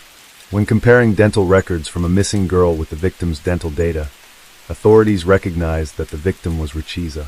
Ruchiza, who had been missing for a long time, turned out to be one of the victims the police were searching for. In reality, she had been using a false name and lying about her age, making the investigation much more challenging. However, thanks to the combination of important information and meticulous investigative work, the police were finally able to identify the victim's true identity and began to focus on uncovering the cause of her death. Ruchiza grew up in a middle-class family in Long Island, New York. Her family had a stable financial background, and she was raised in a caring and loving environment. However, her life began to change drastically after her father passed away. The sudden loss of her father caused a profound emotional shock for Ruchiza, leaving her unable to overcome the pain of loss. From then on, she became rebellious and gradually lost direction in life. Gradually, Ruchiza distanced herself from her family's care and began seeking negative influences to fill the emptiness inside her. This change made her family worried and unable to control the situation. Losing direction, she started down the wrong path. Unable to find joy or solace in studies or positive activities, Ruchiza became involved in drug trafficking from New York to Pennsylvania, a dangerous, tempting job. This was a path she could not escape, and through it, she came into contact with dangerous drug dealers like Corey Mayweather and Kwame Henry. Eventually, after leaving her home and family, Ruchiza lost contact with everyone. Her family could not trace her, and all search efforts became futile. When the police found the girl's body and identified it as Ruchiza, they began to revisit Kathleen's statements. Despite her untrustworthy past, the prostitute had provided crucial clues about those potentially involved in Ruchiza's death. The police hoped that with this new information, they could quickly find the culprit and bring the case closer to the truth. However, things were not as simple as they thought. Although the clues had been clarified, the case became even more complicated with inexplicable details. During the 40-minute period when Ruchiza was held in the basement, Kathleen repeatedly heard the young girl's screams and pleas. The sobbing cries, filled with pain, echoed from below, making Kathleen feel worried and sympathetic. But she could do nothing, because Stanley was blocking her. Meanwhile, the two suspects, Corey Mayweather and Kwame Henry, occasionally went to the kitchen to get some utensils before returning to the basement. Actions that Kathleen noted and later reported when the case came to light. When the police examined the kitchen utensils that the two men had taken during that time, they found traces of human enzymes on some items. This further reinforced the theory that these objects might have been used as torture tools. However, despite the clear evidence, the case still lacked direct proof to charge the three suspects Corey Mayweather, Kwame Henry, and Stanley Obis. Although Kathleen provided crucial information, she did not actually witness what happened in the basement, so her statements were only indirect. Moreover, with Kathleen's questionable background, her testimony could be challenged in court, making the pursuit of justice more complicated. The police still had to continue investigating and searching for concrete evidence to prove the crimes committed by the three men. With no new leads, the police decided to return to the crypt area where Rikitza Williams' body had previously been discovered. They began digging through the dirt, rocks, and trash at the crime scene, hoping to find something that could link the suspects to the case. After some time searching, they discovered a piece of chewing gum about 1.5 inches long, hardened and reddish in color. Despite being dusty, the gum still maintained a relatively clear shape. What particularly caught the investigators' attention was the distinct bite mark visible on the gum. Not far from there, the police found a crumpled gum wrapper, which still had the brand name Big Red readable on it. This is a popular cinnamon-flavored gum, especially in urban areas. Upon finding this clue, investigators immediately recalled the suspect Corey Mayweather, who they had been monitoring earlier. Corey had a habit of chewing Big Red gum and always carried several packs with him wherever he went. This made the gum and wrapper significant evidence, as they could directly indicate Corey's presence at the scene where Richetta's body was found. Forensic dental experts were called in to compare the bite marks on the gum with Corey Mayweather's dental structure. The comparison showed a clear match, increasing investigators' suspicions about Corey's presence at the crime scene. However, to further strengthen the evidence, the police decided to have the gum analyzed for DNA. Unfortunately, the analysis was unsuccessful because the amount of DNA on the gum was too small to accurately identify the person who chewed it. Nevertheless, when the police hired an independent dental expert to re-examine the gum, his conclusion was the same as that of the police experts. The expert also pointed out that the bite marks on the gum completely matched Corey's dental structure. Faced with this undeniable evidence, Corey Mayweather had no choice but to confess to his crime. He decided to plead guilty to avoid the death penalty, despite previously denying all involvement. Corey's confession marked a major breakthrough in the case, helping investigators and prosecutors move closer to uncovering the truth. With the evidence obtained, the prosecutor decided to indict the three suspects Corey Mayweather, Kwame Henry, and Stanley Obis for the death of Richetta Williams. The prosecutor accused them of torturing the underage girl to death. However, suspect Stanley adamantly denied direct involvement in the torture and murder of Richetta. He claimed that he was the one standing at the basement door, only fetching the items. Kwame Henry requested, including electrical cords, cables, some household chemicals, and a bottle opener. Stanley stated that Corey and Kwame were the ones who directly assaulted Richetta, punishing her for allegedly stealing $2,000 worth of drugs. Additionally, the two of them used a heated coat hanger to torture the victim, causing her to endure horrific injuries before dying. Some speculated that Stanley Obis had romantic feelings for Richetta, which could have been why he was not allowed to participate in what was happening in the basement.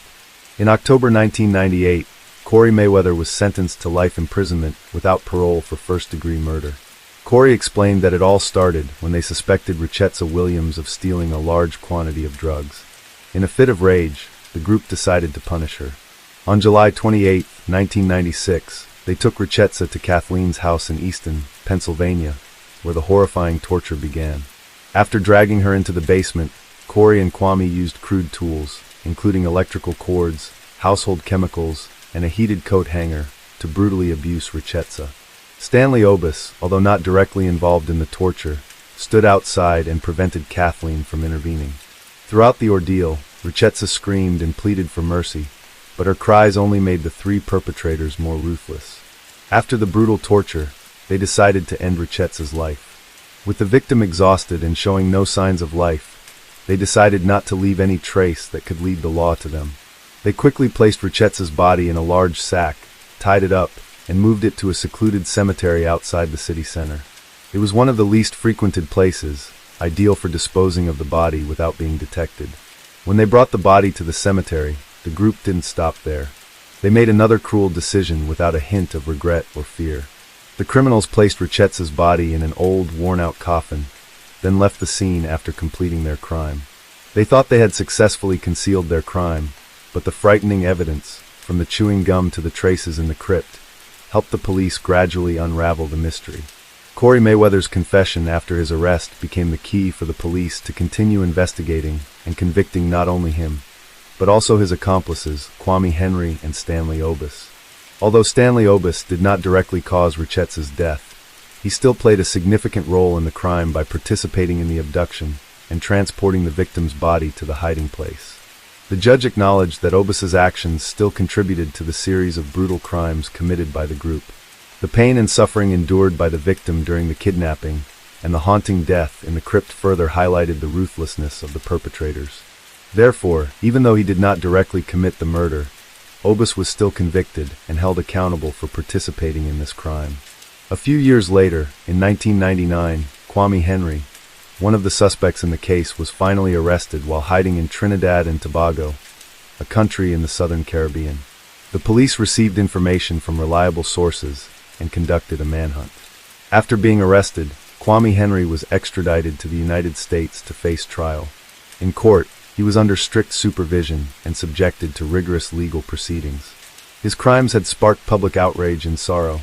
After thorough investigation and trial, Kwame Henry was sentenced to life imprisonment without the possibility of parole, a harsh sentence reflecting the severity of his criminal acts, especially the murder he committed. Case 6.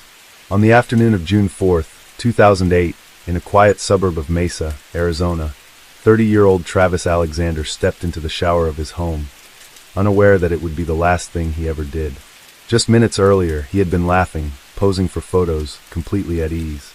But behind the lens was someone he once trusted, someone whose calm exterior hid a storm of rage, jealousy, and obsession. What happened in the moments that followed would spark one of the most shocking murder investigations in modern American history. A trail of blood, a broken camera, and a story that kept changing. On June 9, 2008, in Mesa, Arizona, a group of friends became increasingly concerned about 30-year-old Travis Alexander. No one had heard from him in 5 days, and it was out of character for the outgoing, sociable young man to go completely silent. After several unanswered calls and messages since June 4th, his friends decided to check on him in person. When they arrived at his home, everything on the outside appeared normal. They rang the doorbell multiple times, but got no response. Before leaving, one of them remembered that a mutual friend knew the garage door code.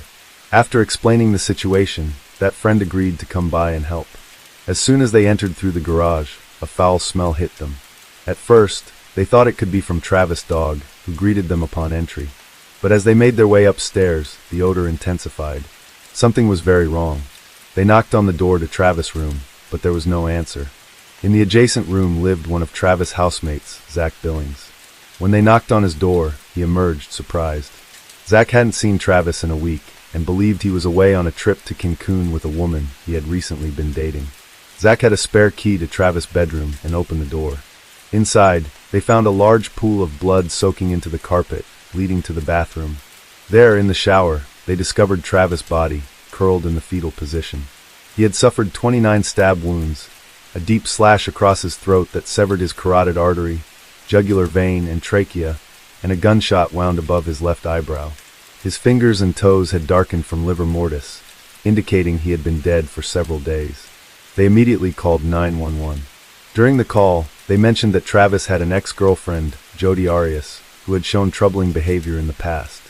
When authorities arrived at the scene, there were no signs of forced entry, and the house was undisturbed, suggesting the killer was someone Travis knew and trusted.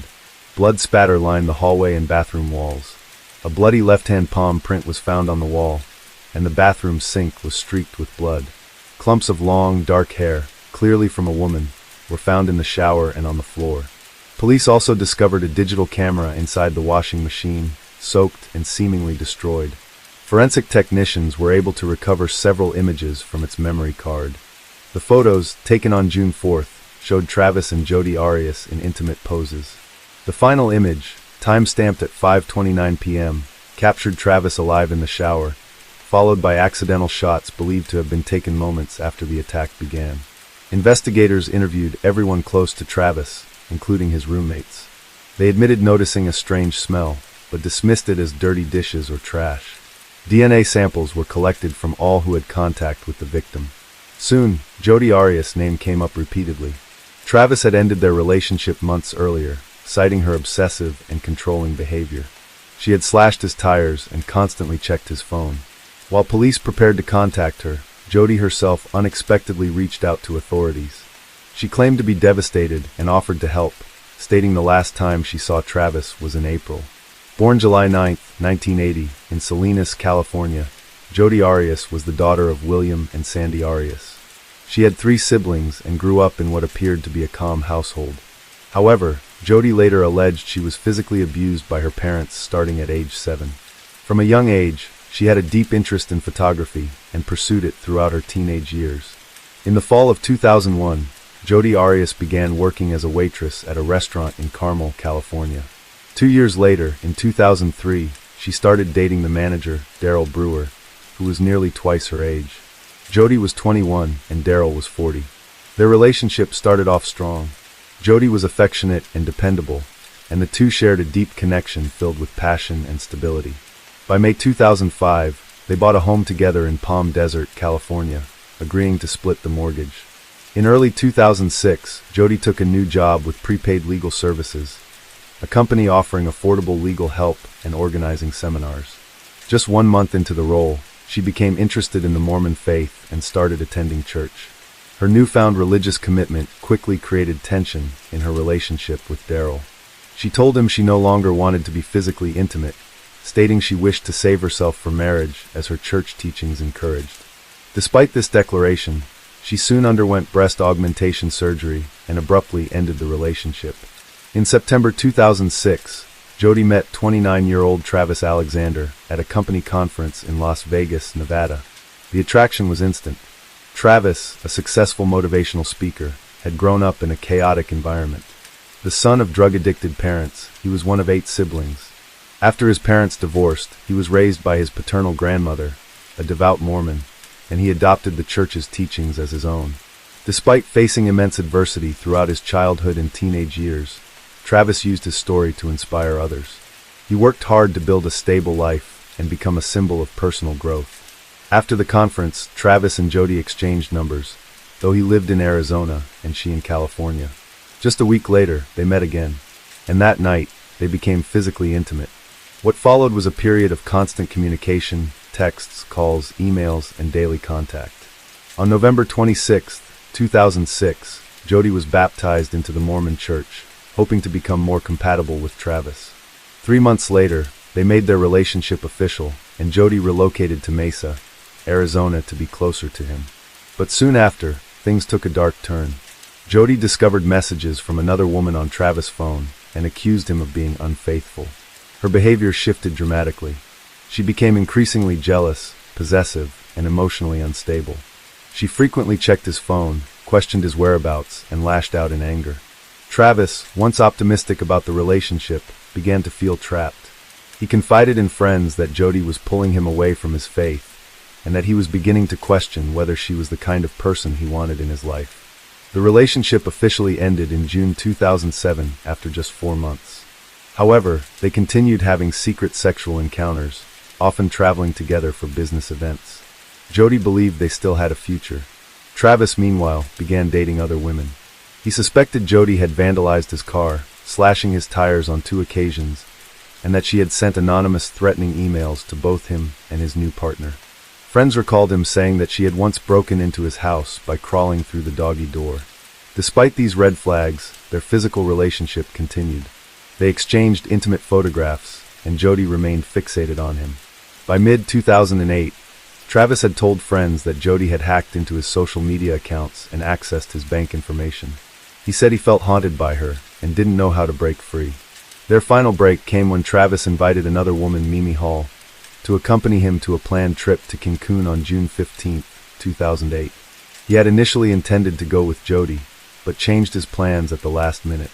When Jodi learned she had been replaced, she was enraged. On May 28, 2008, a burglary was reported at the home of Jodi's grandparents in Eureka, California, where she was living at the time. Among the stolen items was a handgun. On the morning of June 2nd, Jodi left her grandparents' house at 5:39 a.m. She traveled to Redding, California, where she rented a car at 8:04 a.m. offered a red vehicle. She declined and requested a more discreet color. She also brought gasoline containers with her, an unusual detail that would later reveal her attempt to conceal her travel route. Jodi told friends and contacts that she was headed to Utah to meet with a colleague named Ryan Burns, who also worked with Prepaid Legal Services. Her true destination, however, was Mesa, Arizona, an 11-hour drive from her starting point. The gas canisters allowed her to refuel without stopping at public gas stations, thereby avoiding security cameras and leaving no digital payment trail. Between 1 a.m. and 3 p.m. on June 3, 2008, Jodi Arias called Travis Alexander 4 times. He never picked up. Eventually, Travis returned her calls, first with an 18-minute conversation, followed by another lasting 41 minutes. What they spoke about remains unknown, but what happened next would change everything. On June 4th, Arias showed up in Salt Lake City to meet Ryan Burns, a colleague she had planned to see.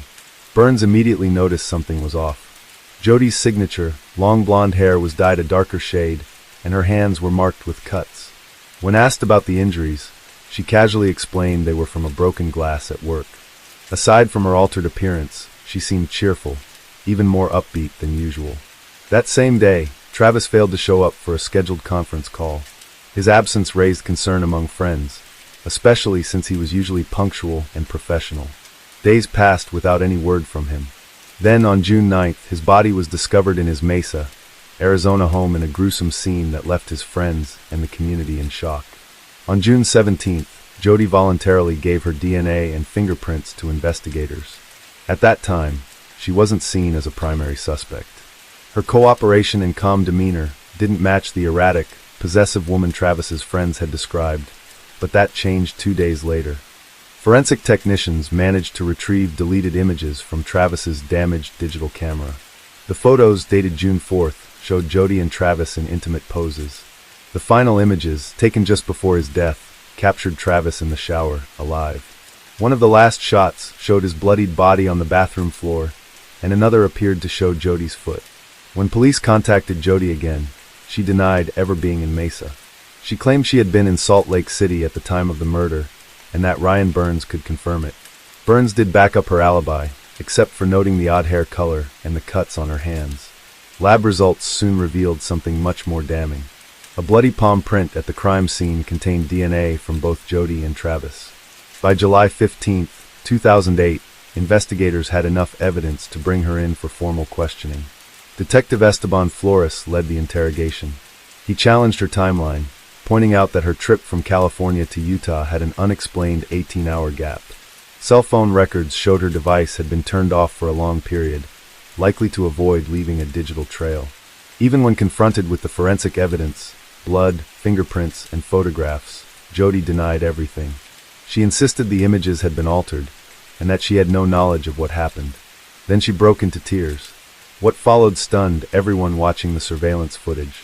When left alone in the interrogation room, Jodi began behaving erratically, kneeling on the floor, then standing on her head, later singing calmly to herself, and finally talking aloud as if someone were in the room.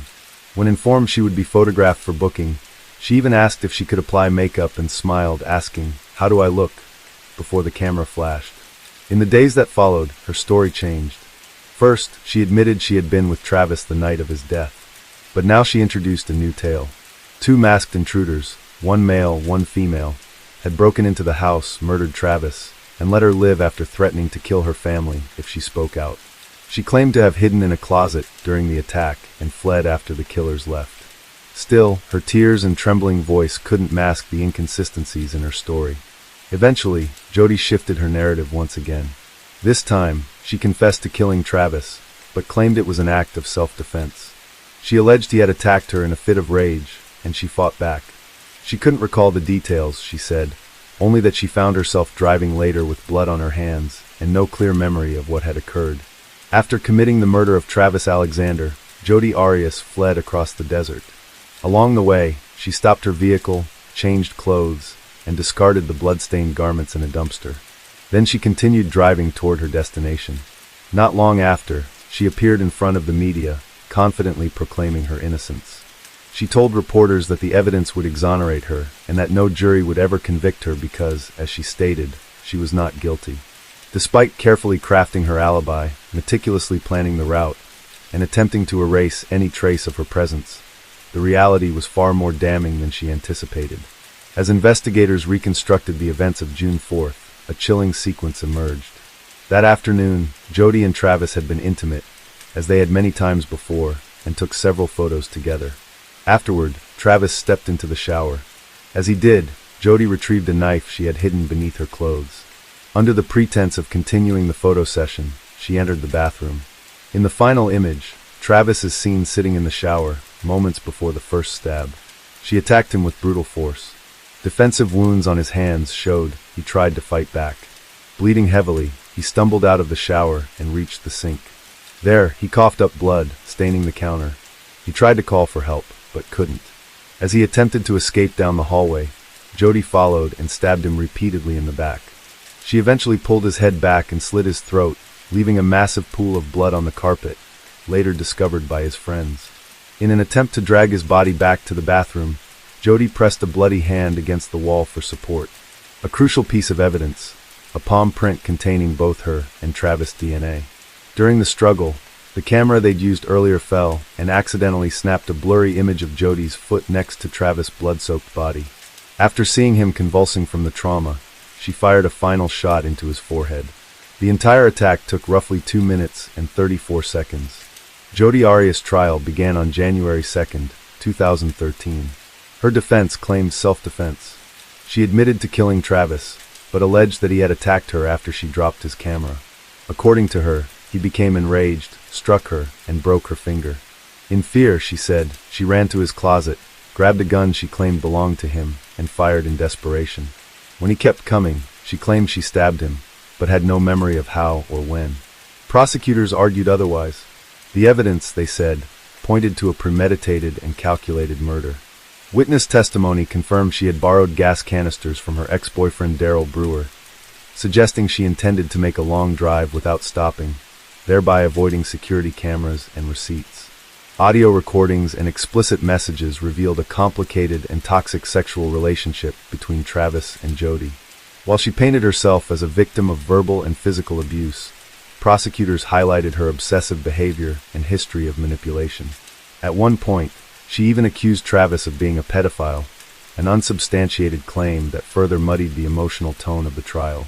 To bolster her defense, Jodi's lawyers argued that she had suffered memory loss due to extreme psychological trauma.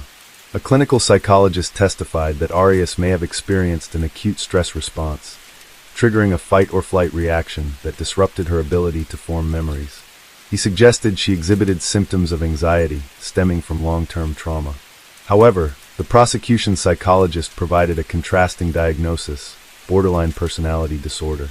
He described Jodi as emotionally unstable, manipulative, and prone to intense, erratic behavior. During the trial, Arias spent 18 days on the witness stand, often contradicting her previous statements and displaying theatrical emotion. After 15 hours of deliberation, the jury found her guilty of first-degree murder on May 23, 2013. During the sentencing phase, however, jurors couldn't agree on whether she should receive the death penalty. The process moved to a second jury, which convened on October 20, 2014. That jury also failed to reach a unanimous decision, voting 11-1 in favor of death. With the death penalty no longer an option, the final decision rested with the judge. On April 13, 2015, Jodi Arias was sentenced to life in prison without the possibility of parole. She was later transferred to Perryville Prison in Goodyear, Arizona, where she continues to serve her sentence.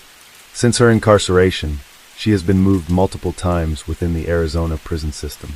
Despite her many attempts to rewrite the narrative, the evidence and testimony ultimately told the real story, one of obsession, control, and a brutal crime that shocked the nation. Subscribe now for more thrilling investigations. Case 7. Michelle was born on October 12, 1984, in San Diego, California. She came from a large, close-knit family. She lived with her parents, her brother Michael, and their cousin Christine, and their home was always full of energy thanks to the many aunts, uncles, and 15 cousins who were constantly around. Michelle looked up to her mother, a dedicated nurse, and dreamed of following in her footsteps. After her mother passed away, that dream became her mission. Determined to honor her legacy, Michelle took on a nurturing role in the family. Her brother Michael recalled how she stepped in with strength and love, becoming a guiding force for everyone around her. She helped teach her siblings and cousins how to cook, how to drive, and offered advice whenever they needed it. She was the person they all turned to. Michelle had waited 5 years for a spot in a nursing program and was finally accepted into an accelerated 1-year course. By May 2011, she was only 6 months away from graduating. She had straight A's and was completing her clinical rotation at the maternity ward of Kaiser Permanente in Hayward. Always smiling, incredibly hardworking, and full of optimism, Michelle never hesitated to help or take on extra tasks. On May 20th, 2011, she was working a regular shift at the hospital. It was a Friday, the last day for the student nurses at the facility, and excitement was in the air with the weekend just around the corner. Michelle had even made plans to visit friends in Reno. At 6:55 p.m., she told her supervisor she was stepping out to grab something from her car in the third-floor parking garage. Her white Honda SUV was parked in the corner.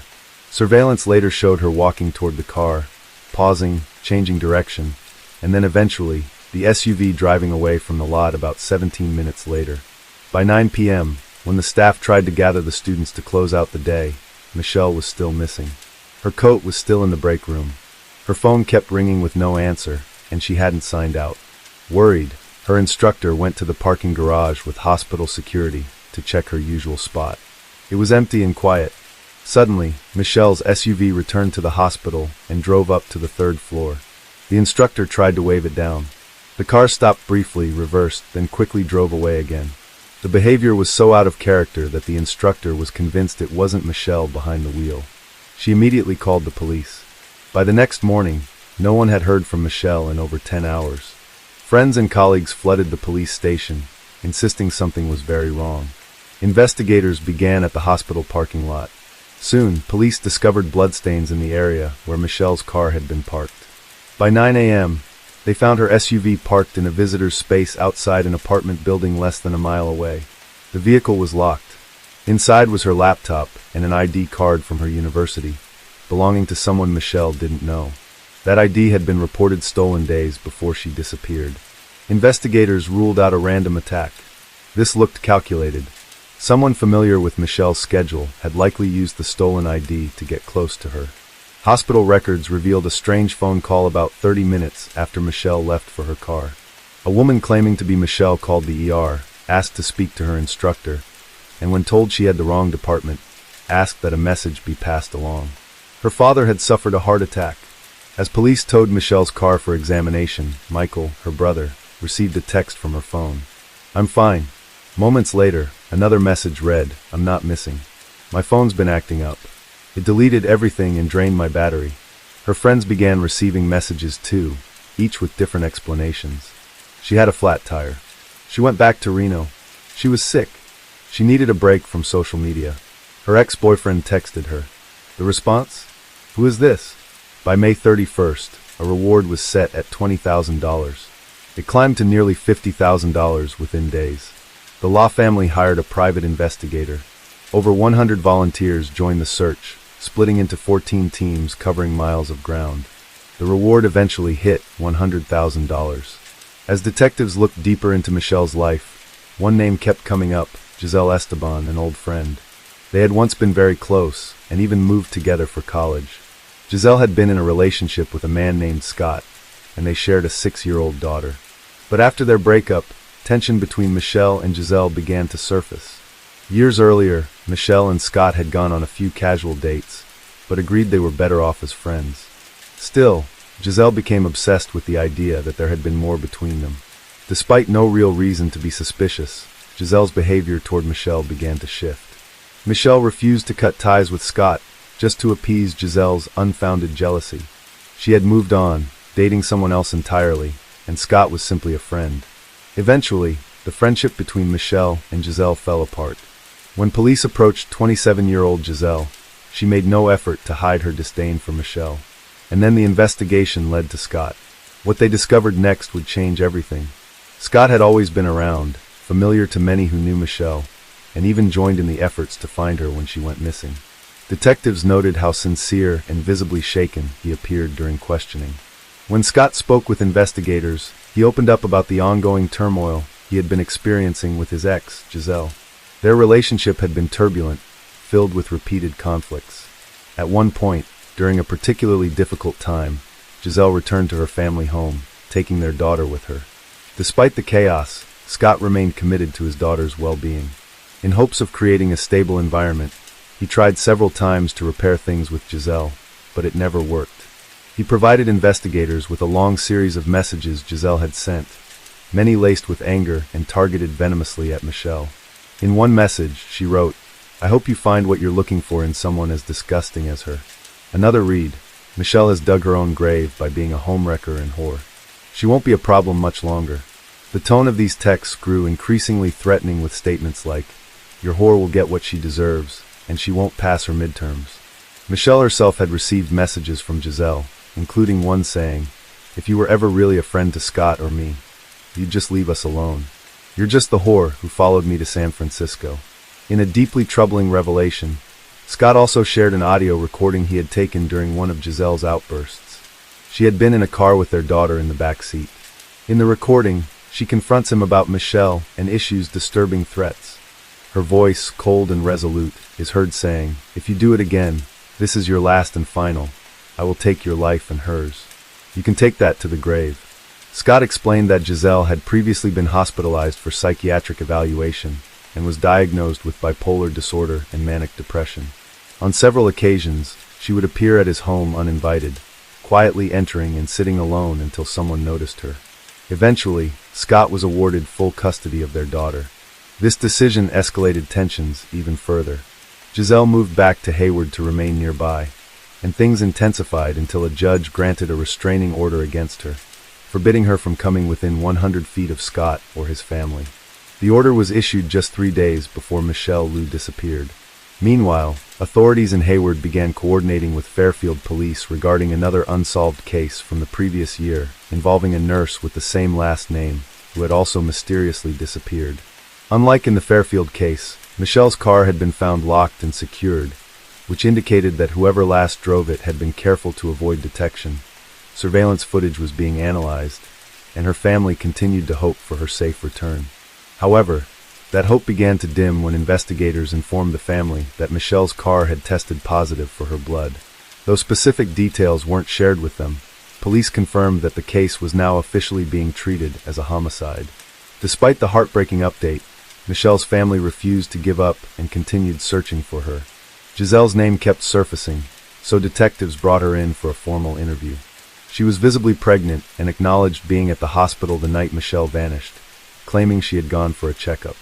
When asked about her past friendship with Michelle, she admitted things had changed after what she described as a betrayal. Though she was released after the interview, police remained focused on her and placed a GPS tracker on her car. They were convinced she played a role in Michelle's disappearance. What remained uncertain was whether she had acted alone.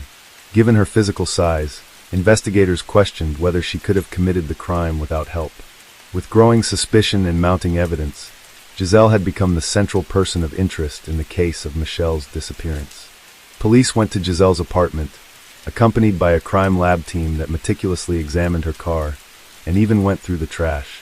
Despite the growing scrutiny, no formal charges had been filed at the time, and Giselle maintained in interviews with local media that she had no involvement in Michelle's disappearance. The investigation took a dramatic turn when Scott contacted police with a chilling discovery. Michelle's phone had been found in the back seat of his own car. Surveillance data confirmed that Giselle's car had made several visits to Scott Street, stopping outside his house repeatedly. Investigators believe she had planted the phone there deliberately. Further evidence came from security staff at the nursing school, who reviewed entry data tied to a stolen ID badge that had eventually been found in Michelle's Honda. On May 26th, just 1 day before Michelle vanished, someone had used the badge to gain access to restricted areas of the campus. Surveillance confirmed that person was Giselle Esteban. Disguised as a prospective student, Giselle had managed to escape from the school, managed to acquire the ID, and began wandering the building, trying locked doors and entering classrooms. After the school closed for the day, she returned, wearing a white lab coat. She entered again through a back door, moved through the same areas, checked computers, and eventually made her way to a teacher's desk, where she examined student schedules, including Michelle's. Now armed with the knowledge of Michelle's whereabouts and class breaks, Giselle had everything she needed. Analysis of cell phone records showed that after Michelle disappeared, her phone and Giselle's had been located in the same area at the same time. The following day, Giselle was seen entering an Apple store, where she asked technicians to unlock an iPhone, claiming her daughter had accidentally locked it. After gaining access, she left the store and was captured on camera at a nearby restaurant using the phone, sending fake messages to Michelle's friends. Cell tower data confirmed it was Michelle's phone. The footage showed Giselle operating the device, pretending to be Michelle. Even without a body, authorities had compiled a mountain of evidence. Giselle Esteban, 27, was arrested at her residence and charged with first-degree murder. A pair of shoes found near her front door had Michelle's blood on the soles. In Michelle's car, a strand of hair matched Giselle, and her DNA was also found on the steering wheel. At the time of her arrest, Michelle was still missing. Her family issued a statement affirming their commitment to finding her. Our focus is, and will always be, to bring Michelle home. Until we know where she is, we cannot begin to find peace. For investigators, the case had become even more disturbing following a search of Giselle's computer. In the days before Michelle vanished, Giselle had been researching how to induce heart attacks undetectably, how to follow someone without being noticed, how to break into secured areas, and the effects of lethal substances like potassium chloride and carbon monoxide. After Michelle disappeared, Giselle searched her name online over 300 times. Then, on September 17th, 10 days after Giselle's arrest, the moment Michelle's family had feared became reality. Their worst nightmare was confirmed. After 3 agonizing months of searching, the remains of Michelle Liu were discovered in a shallow grave in a remote, rugged area roughly 12 miles from the home of Giselle Esteban. The body had deteriorated to the point of being skeletal, making it impossible for the coroner to determine a specific cause of death. Authorities in California confirmed that the remains found in a San Francisco Bay Area canyon belonged to the missing nursing student who had vanished in May. In September 2012, Giselle Esteban stood trial after entering a plea of not guilty. Though she now admitted to killing Michelle, her defense claimed it had not been premeditated. They argued it was an impulsive act sparked by provocation, an outburst driven by emotion rather than intent. Esteban's legal team attempted to reframe the case as voluntary manslaughter rather than first-degree murder. Throughout the trial, Giselle remained emotionless. She chose not to testify in her own defense and never expressed regret. Observers noted her cold demeanor, sitting motionless and expressionless, avoiding eye contact, showing no reaction to the proceedings or the emotional testimonies of Michelle's family. Some critical details about the encounter remained unclear. It was never definitively proven whether Giselle had waited in the parking garage, knowing Michelle's routine, or if she had lured her there with a message. But prosecutors presented a compelling theory. Giselle, equipped with knowledge of Michelle's schedule, ambushed her and launched a sudden, violent attack, likely using a sharp weapon. This scenario explained the presence of Michelle's blood, the swiftness of the act, and how Giselle was able to place her in the back of the car and drive away unnoticed. The district attorney painted a grim picture of the crime.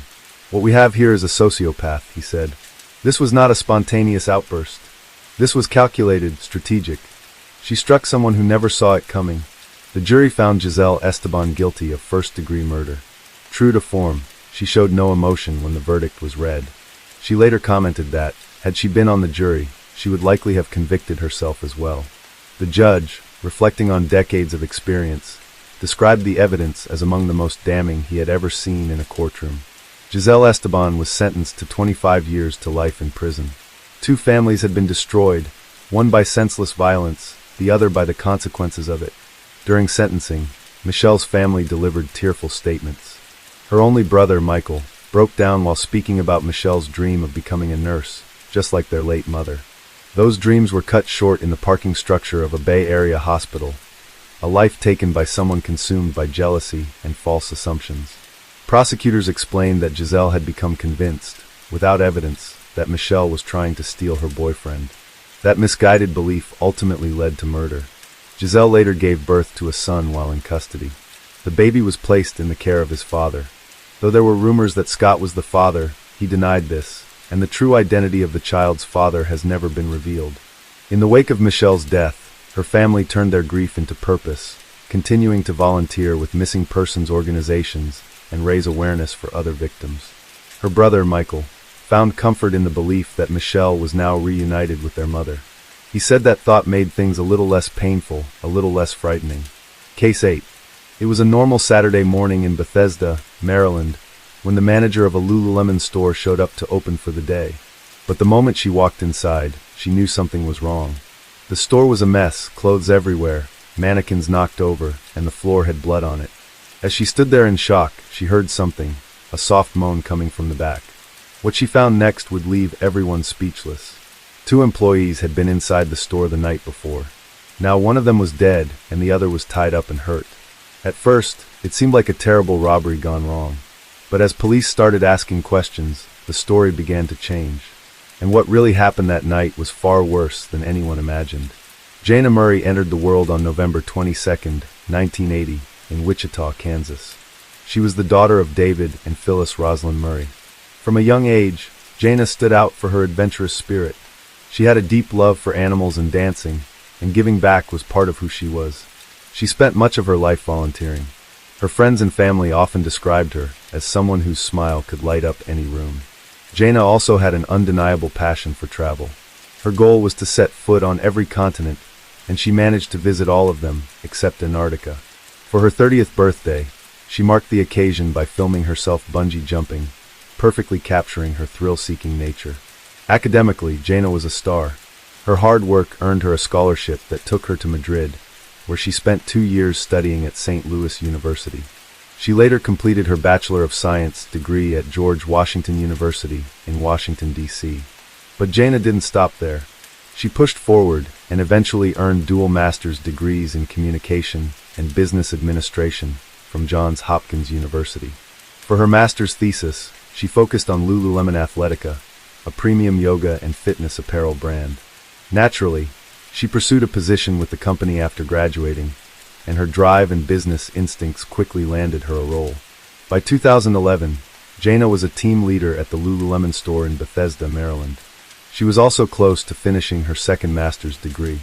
Outside of work and school, Jana was in a happy relationship with her longtime boyfriend, Fraser Bosel. What she didn't know was that Fraser had begun researching engagement rings. He was preparing to propose. Life was falling into place beautifully for Jana.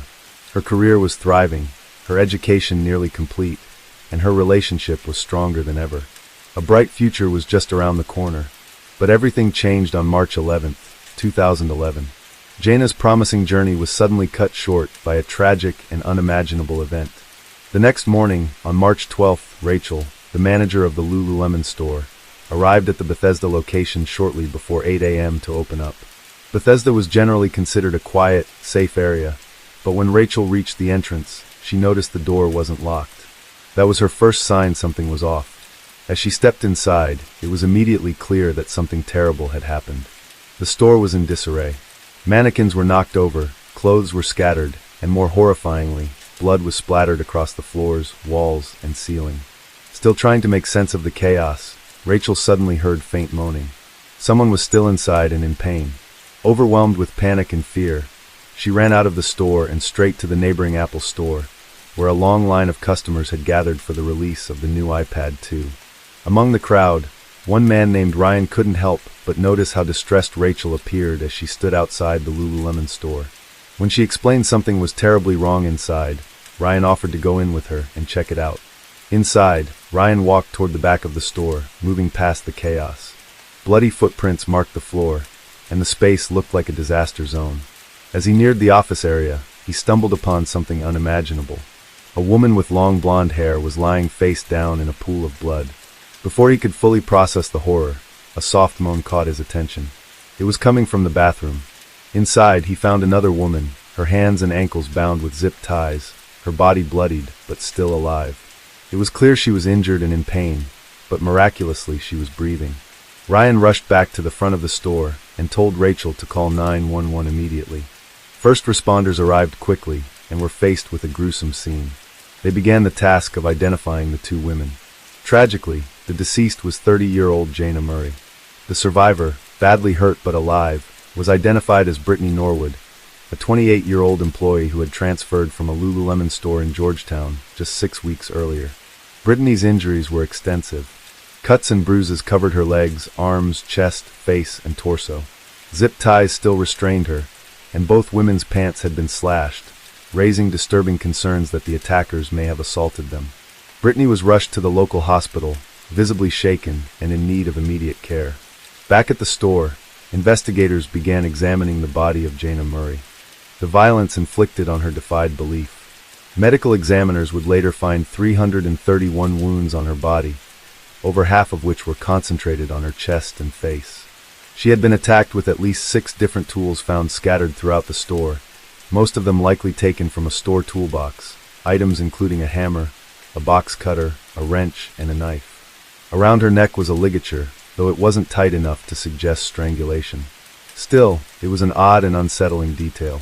Jaina's body was transported for an autopsy, while her devastated parents and boyfriend were notified of her death. The autopsy revealed heartbreaking truths. Jaina had fought with everything she had. Her body bore over 100 defensive wounds. Ultimately, the fatal blow had struck the back of her neck. There was evidence that she had tried to escape. The blood trail led toward the store's emergency exit. There was even blood on the door handle, along with a key still in the lock, Jaina's key. The attack had lasted for roughly 20 minutes. The idea that Jaina had endured such agony for so long was almost too much to bear. Detectives urgently needed answers, but they were met with challenges. The Lululemon store had no external security cameras, which meant they had no footage showing who might have entered or exited the store that night. That lack of surveillance was seen as a serious oversight. Investigators turned to the Apple store's security footage across the street and discovered video from the night before that showed two men dressed in dark clothing walking near the store around the time the attack occurred. However, the footage was taken from too far away to make any definitive identification. With no other leads, detectives turned to the only person who might know the truth, Brittany Norwood. Though Brittany was still clearly traumatized, flinching and recoiling from any physical touch, she eventually shared her account of what had happened. According to Brittany, on the evening of March 11, 2011, she and Jaina were on the closing shift. Jaina had driven to work while Brittany took public transit. After locking up the store, they went their separate ways. But shortly after arriving at the metro station, Brittany realized she had left her metro card inside the store. She called another coworker to get Jaina's number and then phoned her directly. Despite having nearly reached home, Jaina turned back to help Brittany. It was just like her to go out of her way for someone else. At around 10:05 p.m., Jaina unlocked the store door with Brittany right behind her. But the moment the door opened, two masked men in dark clothing pushed their way inside. One was tall, the other shorter. Both appeared to be white and in their 20s. She said the shorter man attacked her, while the taller one took hold of Jaina. They forced the women to the back of the store, threatened them, and told Brittany they knew where she lived.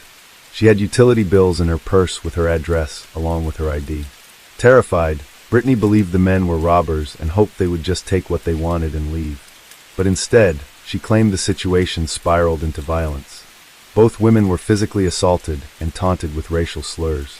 Brittany said they were violated, and during the chaos, she could hear Jaina screaming. Eventually, the screaming stopped. Brittany said that's when she knew Jaina was gone. She feared she was next. But then, unexpectedly, the men told her they would spare her life. Why they chose to leave her alive, she didn't know. When Brittany was asked why the attacker spared her, her answer was chilling. They said she was fun to take advantage of. Once the brutal assault ended, the men allegedly tied Brittany up and left her inside one of the store's bathrooms. That's where she was later discovered. The interview was eventually cut short so investigators could focus on gathering forensic evidence, hoping to find DNA that would lead them to the men responsible. Meanwhile, based on Brittany's account, authorities set up surveillance outside the Lululemon store. Not long after, they spotted two men dressed in black, matching Brittany's description, and stopped them for questioning. But this promising lead quickly unraveled. The men were waiters from a nearby restaurant, and they walked that same path every night after their shifts. The black clothing? Part of their work uniform. Digging into surveillance footage from previous nights, police confirmed that these two men regularly passed by the store at that same time, following the exact route. Both had rock-solid alibis for the night of the crime, and were cooperative with investigators. They willingly provided their DNA and shoe prints for comparison. Everything was sent for analysis, but it all came back clean. On March 16, 2011, 5 days after the incident, Brittany was brought in again for further questioning. When asked if she knew what kind of car Jaina drove, she said she didn't. The interview wrapped up shortly after, but the next day a surprising twist. Brittany's siblings contacted the police and said she had something else to share. They explained that she was afraid to come forward on her own, fearful that the attackers might return and hurt her if she said too much. So, on March 18th, Brittany sat down with detectives for a third interview. This time, she admitted that she actually did know what Jaina's car looked like, because the attackers had made her move it.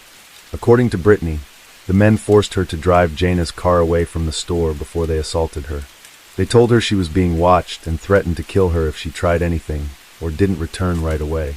While moving the car, she noticed a police officer nearby, but didn't approach him, fearing for her life. Yet, despite this explanation, the police began to suspect that Brittany wasn't being fully honest. One major inconsistency involved her earlier claims that both she and Jana had been sexually assaulted.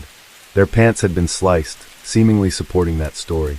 But 6 days into the investigation, forensic testing told a different tale. The results were shocking. There was no evidence of sexual assault. In fact, the only DNA present at the scene belonged to Jana and Brittany. No trace of any male DNA anywhere. Even the samples from the two waiters didn't match anything at the scene. Investigators turned their attention to another key detail: footprints. Strangely, all the prints were contained inside the store. If the attackers had entered from outside, there would likely have been some kind of trail leading in or out. But there was nothing. That left police with two possible explanations. Either the attackers swapped shoes inside the store, which made little sense, or the attacker never left, because they had never come in from outside. Even more suspicious, the smaller footprints found throughout the scene matched Brittany's shoes. The larger set belonged to a size 14 shoe. At first, this seemed like a potential clue pointing to an unidentified male assailant. But when they matched the print to store inventory, they found the shoes had come from Lululemon's own stockroom. They were store property. This raised a critical question. If two men had ambushed Jana and Brittany, why would they take the time to change into store-brand shoes during a violent crime? It just didn't add up. Meanwhile, employees at the Apple store next door told police something disturbing. Around 10:30 p.m. on the night of the attack, they had heard a loud argument coming from Lululemon. Several staff members, including a security guard named Ricardo, said they distinctly heard two women fighting. One of them pleading, "Talk to me, please don't do this, what's going on?" The voices were followed by crashing sounds, what sounded like a struggle, and something heavy being dragged across the floor. But no one heard a man's voice. At one point, someone was heard whispering, "God, please help me." Tragically, no one at the Apple store called the police. They dismissed the commotion as a workplace disagreement, some internal drama. Little did they know that Jana was fighting for her life just a few feet away. With all these discoveries piling up, detectives were growing more and more suspicious of Brittany. As investigators dug deeper into Brittany's background, one particular detail kept popping up, and it was more troubling than they could have imagined. Brittany Norwood had a secret, and it followed her long before she ever stepped foot into the Lululemon store. In college, Brittany had a reputation. Friends, roommates, and even teammates began to notice things disappearing: money, clothes, makeup. When it happened often enough, people started to talk, and eventually, her kleptomaniac tendencies caught up with her. Reports were filed, and as a result, Brittany lost her scholarship and was expelled from school. By 2007, Brittany had relocated to Maryland and started working at a hotel. She quickly rose to a managerial role, but history repeated itself. When coworkers discovered that Brittany had been stealing from them, she was fired. Despite her rocky past, Brittany still had ambitions. She dreamed of becoming a personal trainer and eventually opening her own fitness center. Her job at Lululemon wasn't meant to be permanent. It was supposed to be a stepping stone toward a bigger goal. Jana Murray and Brittany weren't particularly close.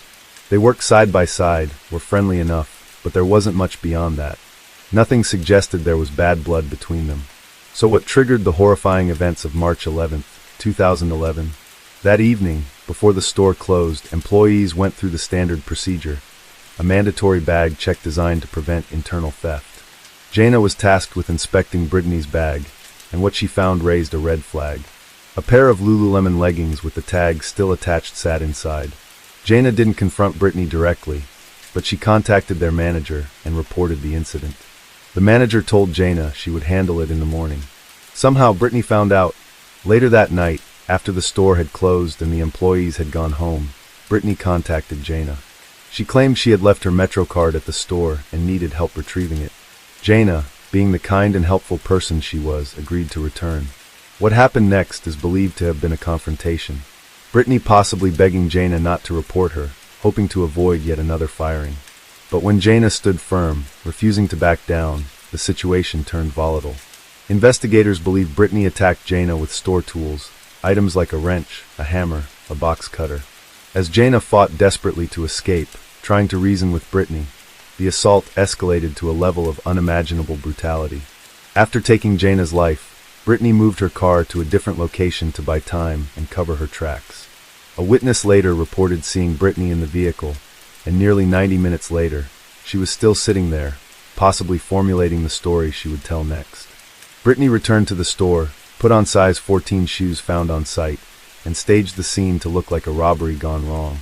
She trashed the space, took cash from the registers, and then inflicted minor injuries on herself before zip-tying her own wrists and ankles. She placed herself in the bathroom and waited until morning, when coworkers discovered the horrifying scene. All of it a chillingly calculated attempt to divert suspicion. Jaina lost her life over a pair of stolen leggings. On March 18, 2011, exactly 1 week after the crime, Brittany Norwood was arrested. Prosecutors faced a challenge. They had to prove that this wasn't a spontaneous act of violence, but a premeditated murder. If they succeeded, Brittany would receive life without parole. Her defense team, however, aimed for a lesser charge, second-degree murder, arguing that she had snapped in the heat of the moment. The trial began in October 2011. The lead prosecutor, John McCarthy, painted Brittany as a manipulative woman and a compulsive liar. He laid out overwhelming forensic evidence and highlighted the inconsistencies in her story to prove that Brittany had planned the attack. Meanwhile, the defense admitted Brittany had killed Jaina, but argued that it was not pre-planned. They said it was a tragic case of a young woman who panicked and lost control, but the details told a different story. Jaina didn't die quickly. She fought hard, left behind a trail of blood, tried to escape, and endured a 20-minute-long attack. She was conscious through most of it. That kind of prolonged violence made it clear this wasn't impulsive. It was deliberate. The jury didn't need long to reach a decision. After just an hour of deliberation, they found Brittany Norwood guilty of first-degree murder. In January 2012, Brittany was sentenced to life in prison without the possibility of parole. The judge called the murder cold-blooded, premeditated, and merciless, and condemned the calculated steps Brittany took after the killing. He also criticized the Apple Store employees for their failure to act when they heard Jaina pleading for help, calling it an example of callous indifference. In 2015, Brittany's final appeal was denied. She remains imprisoned at the Maryland Correctional Institution for Women. This case will be remembered not only for its cruelty, but also for the heartbreaking irony. Jaina was murdered by someone she tried to help. All she did was tell the truth, and for that, she paid the ultimate price.